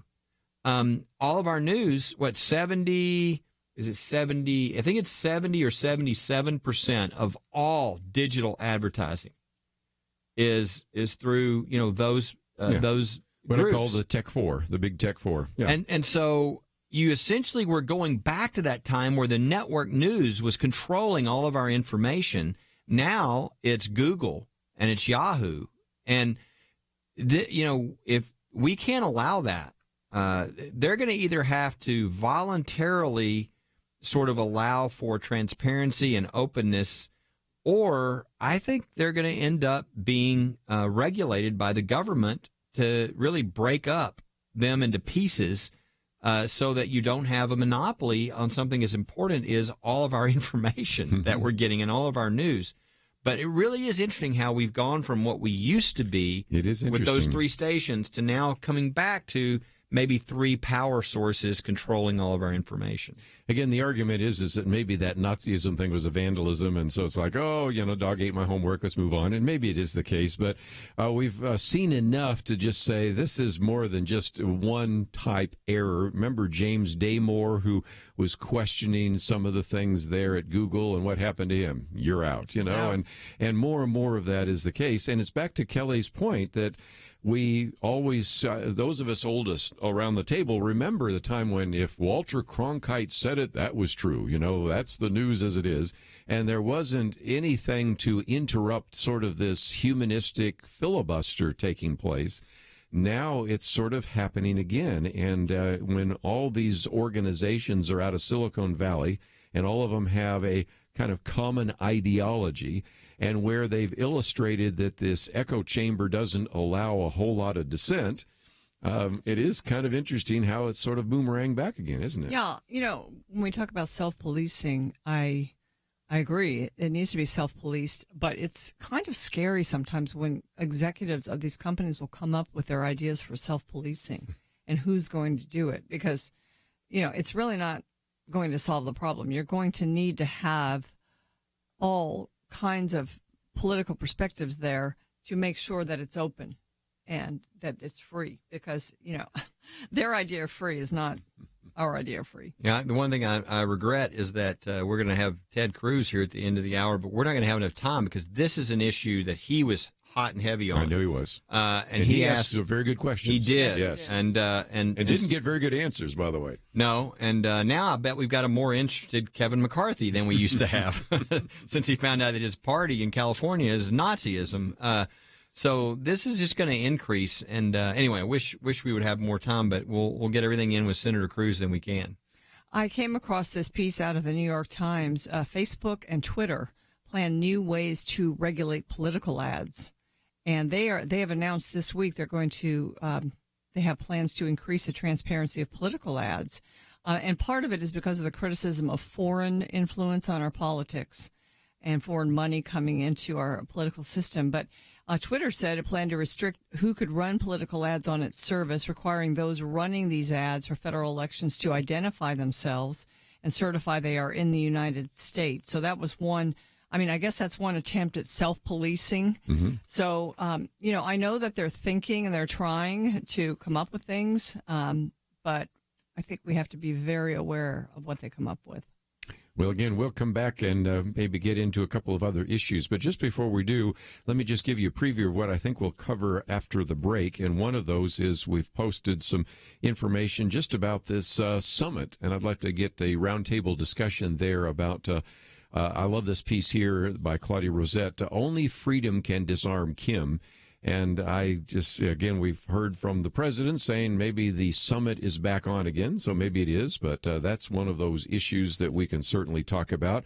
One of the other articles we've posted is, again, the Russian probe has cost $16 million, or the article that I just saw the other day, Donald Trump in his tweet. He's always tweeting. You have noticed that, haven't you? $17 million spent on the Russian hoax investigation. So he's making some comments about that as well. Anybody around the round table want to take that one on for a minute? I mean, I agree. I think this whole thing has been bizarre, and I think it's something that, it goes back to Sessions. This never should have started in the first place. This is not. I mean, if we allow this process again, then every time somebody's elected, the other party will make allegations and say, well, since the newly elected president is in charge, we have to get an independent counsel, and then all it is attacks for years, sort of bottling up the new president to try to keep them from doing things. It's bad for our country. It's not the way we want to do things. Now, the amazing thing is, despite all of this, Trump is just, again, I'm the first to admit, I never thought he had the capabilities to accomplish the things he's accomplishing. Very focused. And what he's done is somewhat record-setting when you look at the accomplishments. With unemployment, with judges, with pro-life. You just go down. There's a long list with the regulations that have been, removed. With all these are online, and they're just like endless when you look at what he's done. Despite all of this nuttiness, I think it's really hurting the Democrats too. I really do. I think their focus is all on this Russia stuff, and it's not on anything that people really feel like connects to their daily life. And as a result, the Democratic Party has no message, no positive message of what they want done. And really, they just kind of look silly, kind of like they did today when these great job numbers come out and Nancy Pelosi says, well, I don't really care. It's still not good for America. When unemployment drops to the bottom and everybody gets jobs and their income goes up. So I really think it's hurting the Democrats in the long run, and that's sort of the real ironic thing about the whole process. We'll take a break. We'll come back and talk about this possibility of a North Korea summit, a few other issues on the table, and then we'll have a chance to talk with Senator Ted Cruz. All that coming up right after this. Every big story in human history began with one person. Point of View Radio has sparked many stories during the past 5 decades. I'm 25 years old and have been listening to Point of View for about 12 years now. I can't say enough about how it's touched my life and changed me completely. The effect was incredible, and it was immediate. I mean, I've seen Congress turn around. There was a transformation that really did take place. Oh, you missed your cue. This is where your story belongs. How has Point of View made a difference in your life and your community? We want to hear your story, and when you share it, you'll automatically be entered in a drawing for an iPad mini, and if we share your story to inspire others, we'll send you a Bible stick, an audio New Testament that you can take anywhere. So tell us your story at pointofview.net/story or call 1-855-335-2100. You could win an iPad mini, and your story may encourage someone else to make a difference. 855-335-2100 and pointofview.net/story. Point of View will continue after this.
are listening to Point of View. The opinions expressed on Point of View do not necessarily reflect the views of the management or staff of this station. And now, here again is Kerby Anderson. Penna, if you'd like to join our conversation, 1-800-351-1212, or just sit back and listen, because I know we have lots to still focus on, and one of those is the whole question of the North Korea summit. One of the articles here is Only Freedom Can Disarm Kim, and really I think we'll find out very quickly whether this is just another PR attempt, which I'm sure it probably is, Kim Jong-un, or whether there's even any possibility of providing freedom. And here Claudia Rosette talks about the fact that one thing he could certainly do if he really wanted to show that he was actually serious is to begin to release inmates from all these political prison camps, including some of these gulags. But, Penna, I think we go into this with the old trust but verify, and that is we can see whether or not this summit takes place, and even if it does, not to have a great deal of expectation. And I think, really, to be honest, Donald Trump has to be like Ronald Reagan. Remember Ronald Reagan walking away from Reykjavik? You know, if there's nothing there, he walks away. And he was willing to cancel it the first time. So I got the sense that this is a president who has no problem walking away from a negotiation if it doesn't go well. Yeah, now that Kim Jong-un is talking about wanting to come back and talk and flattering the president, saying he needs to get a Nobel Peace Prize and all of that. We'll see. So some people are out there saying, now he's going to fall into the trap and he's going to start loosening sanctions and all of that. And I don't know if it was Claudia Rosette or somebody else that I read this week that said, most presidents have given carrots to the North Koreans and never gotten the payback. But Trump has been using sticks and, increasing sanctions, and he should continue to do that. He should use the sticks. Now, he can lay out promises in the future of what is going to happen if you comply, if you denuclearize. But now, we have to make sure that that's really the goal. There's no other goal than denuclearization. And so Claudia Rosette is really saying that the only way to get that is to really force Kim to abandon his totalitarian control over North Korea. Right. And there's some signs that could happen. One of them would be to release all those prisoners. So I like what I see with the way Trump has conducted himself so far. Some people are saying, well, he's a showman. He wants this victory. He may kind of go in with the Europeans a little bit more and lift the sanctions.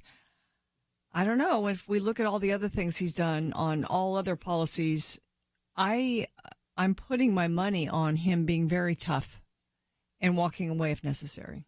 This gets back to, Kelly, the way in which the press covers this, because they're saying, well, they haven't laid the groundwork. This is just a few weeks away. The president is swinging from the hip.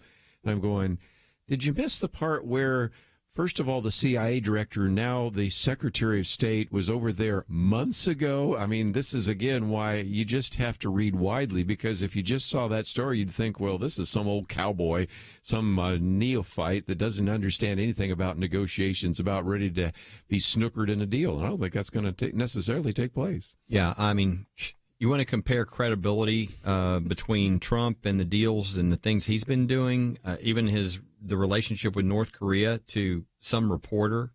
I mean, all of them were writing that he was going to cause war because of the way he was reacting, and now they want to complain about how they think he's doing his negotiations. Well, I'm sorry, but you have zero credibility, so just be quiet. I think, look, again, I went in thinking, I didn't know or have a lot of confidence in necessarily, what kind of a president Trump was going to be or what his talents were. I mean, he said he was a great deal maker, but I didn't know whether I believe that or not. I do believe that now. I think he's really shrewd. I think a lot of these things he's been doing, he's been way beyond anybody we've had in the position of president in a long time. The tariffs. It's not that we're getting tariffs, it's that he's threatening tariffs so he can renegotiate deals. and they're all good for the American people, for the American worker.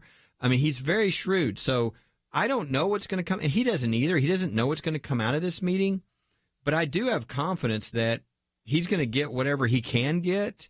And if it's not anything good, then he'll just walk away. And why not try? I mean, every other president in the last 20 years has just kicked this down the road and made it worse. That's right. And I mean, he's actually getting somewhere. Now, he might not succeed, but at least he's actually gotten up to the plate and taken a swing and given it a shot. I think he's a lot more. I think all the politics and the business stuff and the things that you have to go through in New York City to get a building built and all the things he does, I don't know. I think it's a great preparation for foreign policy because he's dealing with a lot of characters. I think it's kind of like it's a lot of very different people, and I think it reminds me to having to deal with North Korea, while that also affects China. While Russia now is so concerned that they're speaking out to try to discourage North Korea from Trump, that tells me he's getting some. He's doing something. He's making them nervous, and so I don't know where it's going to end up, but I do. I can't think of anybody else that I trust to be a more shrewd negotiator for the American people in this. And if he can get something, I think he will. So pulling out of the Iran deal, I think, was also part of this interconnectedness because it shows North Korea that he's serious. And then whatever happens in North Korea is going to affect what happens in the future in our negotiations with Iran. But, North Korea's been doing so much saber rattling lately. And instead of backing down or backing off or trying to placate them, Trump becomes the saber rattler himself. And so then he pulls out. Now Kim is showing that maybe he's a rational thinker, and he's trying to come back. But it still remains to be seen whether he is a rational actor on the international scale or not. And so I loved Claudia Rosette's Wall Street Journal piece today. We posted it, right? Yeah, I think so. At pointofview.net. We can. People can find it very easily. Yeah, I think we did. It talked about one of the things that North Korea pulled, and, they are about PR in many cases for the world. And they hosted last week a group of foreign reporters to show to see the demolition of some tunnels that were access tunnels to a nuclear site. That nuclear site had already kind of disintegrated and fallen apart. But they wanted to get rid of the tunnels, maybe for radiation, but also maybe for show. For show, yeah. But she calls this a Potemkin show. Mm-hmm. It was basically just another one of those shows. So Trump just has to kind of show all these things for what they are and, just kind of move forward, put one foot in front of the other in his dealings with North Korea, as he has been doing with everything else. So, I think that's what we're hoping for, and we can kind of expect from him. Yeah, tell me somebody else, either in government now or a past president, that has more experience in negotiating complicated deals than Donald Trump. I mean, there just aren't a lot. So I think he's in the right position to do this, and he's got good people around him. I mean, I think Pompeo is, an incredibly accomplished person. Right. Mm-hmm. And so I just... again, it might be there's nothing you can do in this situation, but I think we're going to find out, and I don't see any harm in that. I think there might be 10 tools a person can pull out, depending upon knowing strategically which one at what part of a negotiation. I think Trump knows which tool to pull out at what time, and so I just now it's just a matter of kind of going through the process and seeing It's been amazing what he's done, and people don't understand it. They're like, "Oh my gosh, he's calling him names." It worked. It worked. And they go back and forth, good cop, bad cop, all this stuff. But he's really, I think, playing it well. He said we're going to walk away from the table when they, went over the line, and all of a sudden they're being nice again. And so they just, I think it's being played well, and it's just a matter of let's just pray that something good can happen. But really, that's ultimately in the hands of North Korea and Kim Jong-un as to whether he's playing games or. But Trump is not going to do what the other presidents have done. Here's a whole bunch of money. You've promised to do such and such. That's not going to work with Trump. You know, in all the other negotiations, it's been just a given that it would be 6-party talks with other countries in the world. And I think at the beginning of this presidency, when Trump's, he started talking about, well, I just want to talk with Kim Jong-un one-on-one. And people were like, you're crazy. You can't do that. You're going to get rolled and et cetera. Well, he agreed to that. That's one of Trump's out of the box actions. And so now, he's pulling back. He's coming back. He's waiting, to see if he's really going to do this. And then the other part of it is he canceled a training mission with South Korea, which was, I think, a sign to them that, okay, if you will do this and if we can really make a deal, we will take the steps we need to take. So it's going to be interesting to watch. And it's going to be a different story than it has been in the past. Certainly is. We'll come back and talk about this article that appeared in the New York Times about Kelly Shackelford and First Liberty right after this.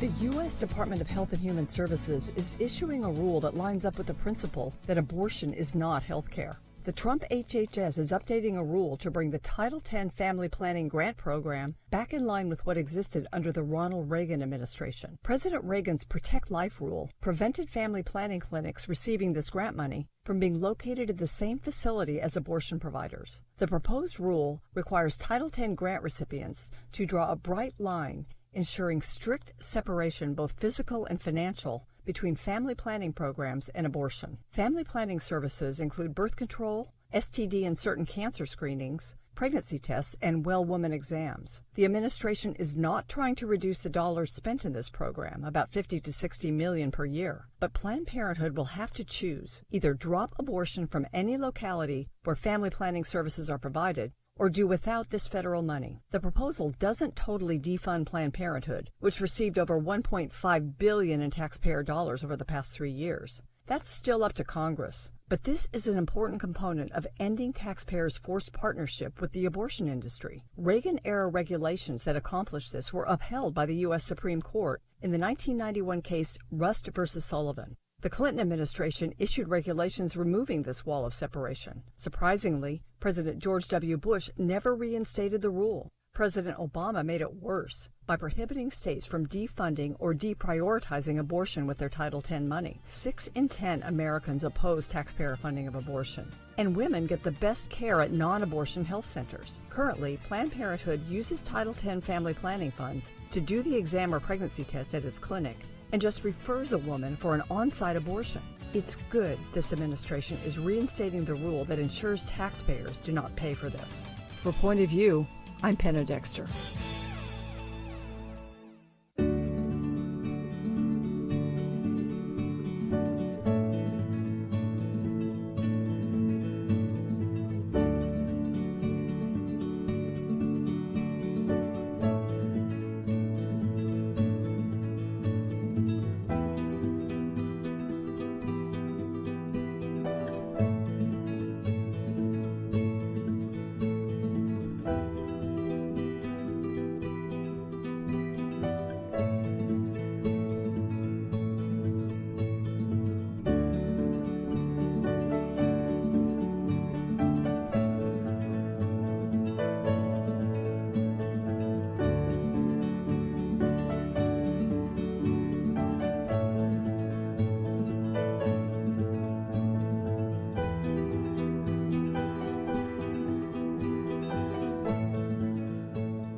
Now, back to Point of View, your listener-supported source for truth. Back for a few more minutes. We will not have Ted Cruz with us today. The campaign event is running long. And by the way, we might just point out, of course, you both are good friends with him. I've only met him once, but his campaign seems to be doing a whole lot better. Of course, I never trust any of these polls. The only poll that matters is what happens on Election Day. But a while back, the polls looked like he was in a neck-and-neck race.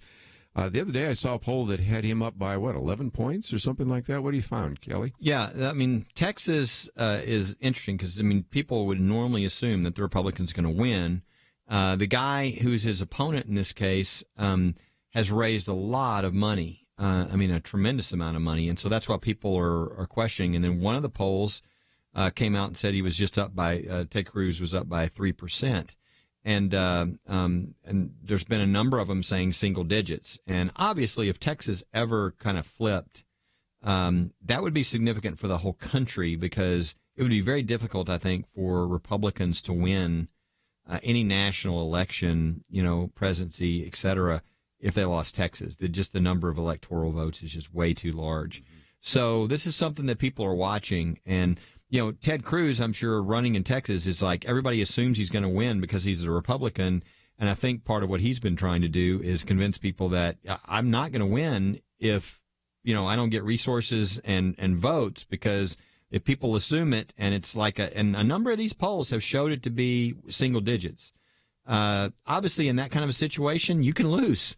And so I know that would be a shock to the country if it happened, but he's definitely in a real race, and people are watching it. Ted Cruz gets involved in so many of the issues of the day. He inserts himself, and he's a real leader in the Senate. And the election is really a national election. I mean, money comes in probably for both candidates from all over the country. So that's why, we need to definitely be concerned and look at this. And another thing that's happened in Texas is that this state, because it's a successful economic state, now companies are moving in from all over the country and from liberal places. So liberals are moving in. And so, it's a long way down the road before Texas becomes blue. But many of them, are coming in because of the success. And hopefully they're not going to bring their values into our government. It's possible, though. We will see. Anyway, the next time, we'll probably see if we can get him on next week. I want to ask him if he's working on his jump shot, if you've seen the back and forth between him and Jimmy Kimmel. And then also, of course, we've posted a piece today about Dinesh D'Souza receiving a pardon from Donald Trump, and apparently Ted Cruz was part of that. So when we get him on, we'll talk about those. He's evidently the one who asked Trump to do that. So we won't know. But I want to spend just a minute here, Kelly Shackelford, talking about you, and that's because the New York Times is talking about you. Conservative Christian attorneys gain influence under Trump. Penna, this was a phenomenal article. I learned all sorts of things about Kelly Shackelford and First Liberty, and we've posted it on our website. We've learned how First Liberty Institute has grown tremendously in recent years. We've learned of the influence on not only in Texas, but the Trump administration. And now it's become, First Liberty Institute is actually, it's sometimes sad to lose good people, but they've gone into the federal government. They've gone on to the courts. And so this has become a very influential law firm that protects religious liberty. And, it was great to see this. I could detect in the New York Times article attempts to, kind of make unsavory relationships between government officials and First Liberty, but they never got to that because they could never find anything. This is all, basically basic American influence and things that we do to protect the Constitution and abide by the Constitution. And so you can't really find anything. Yeah, it's one of those things I hope people will be encouraged at Point of View listeners, obviously, in Christian stations all over the country, to know that there are people who are Bible-believing Christians who are very talented. Because I think of the lawyers that work for us, the ones in particular they're talking about that we lost. One of them was number one in his class from Harvard Law School. One of them was very top of his class from University of Texas Law School. I mean, these are very, very bright people who came to work at a nonprofit when they could have made a lot of money, and now they're, stewarding the very highest levels of our government, ensuring religious freedom for all Americans. I mean, that should encourage Point of View listeners. They're really good people, very talented people, and very committed people that are, being, asked to come forward and help lead a lot of really important things for our country. So that's a blessing, and continue to pray for these individuals and First Liberty. One of them, we still are waiting for our final vote before he gets on the court for life, but he was actually nominated by President Trump at 39 years old. So he'll be on there a long time, and he's just a tremendous guy and a tremendous talent, and actually got an award from Eric Holder, by the way, for putting away terrorists when he was an attorney in the Justice Department. Right? Yeah. Yes, and Yeah, so it's in the article. Yep. Yeah, there's great, a lot of great stories that people don't know about. And if people are wondering, well, what is First Liberty? I don't even follow the cases or what's going on. They can go to firstliberty.org, and I know pointofview.net has a link right there, and they can just say, hey, give me the updates, and you can see things every couple of weeks. We'll send out an email on what's going on, the new cases, and all that kind of thing. Kelly, one of the statements in this New York Times article, it says, talking about First Liberty, they have shifted from outsiders suing government to insiders pushing religious freedom issues. Their influence is widening under the Trump administration as it attempts to deliver on his pledges to evangelicals and other religious supporters. Well, it's not an either-or. No. In a sense, yes, we've mentioned these talented people that have actually been, now they're in HHS, they're on the courts, so the Trump administration has tapped some, but it doesn't mean that First Liberty still doesn't stick to its basic mandate, and that is to advance religious liberty. And you're still suing the government, aren't you? Yeah, look, we're doing both. I mean, the idea we've got, the most we've ever had at any one time on the way to the Supreme Court before this year was one case, and this year we've had six. And we're waiting to hear on a number. We've got the Coach Joe Kennedy case is going to hit in a couple of weeks. The Bladensburg Veterans Memorial case is going to hit about a month after that. I mean, these are huge religious freedoms cases. But you know what? If we don't have good judges, we're going to get bad decisions. Yep. So we want to do everything we can to get really good, high-quality judges on the court, not activists, not political people, but people who are very bright, attorneys who are committed to the Constitution, the rule of law, and we know are never going to flinch because of pressure. And those are the kind of people we're getting on the courts under Trump. I mean, he's picking some excellent people, and we're helping forward really good people we see. And I just think that's a huge long-term impact for religious freedom. So, yes, we're going to do the cases, but yes, we're going to try to make sure we get good people in position so we get good decisions in the future as well. Let me just mention that article is on our website, pointofview.net. I suspect it'll be on yours as well, First Liberty. But one of the things I might encourage you to do is, number one, maybe click that share button and put it on your Facebook page or your Twitter feed. But number two, if it shows up in your local newspaper, tell Kelly, because you were up to, 180 or something like that? Well, we were 190 newspapers that had been carried this article so far. We're just curious where it ends up, because the New York Times has covered it, and it's gone everywhere.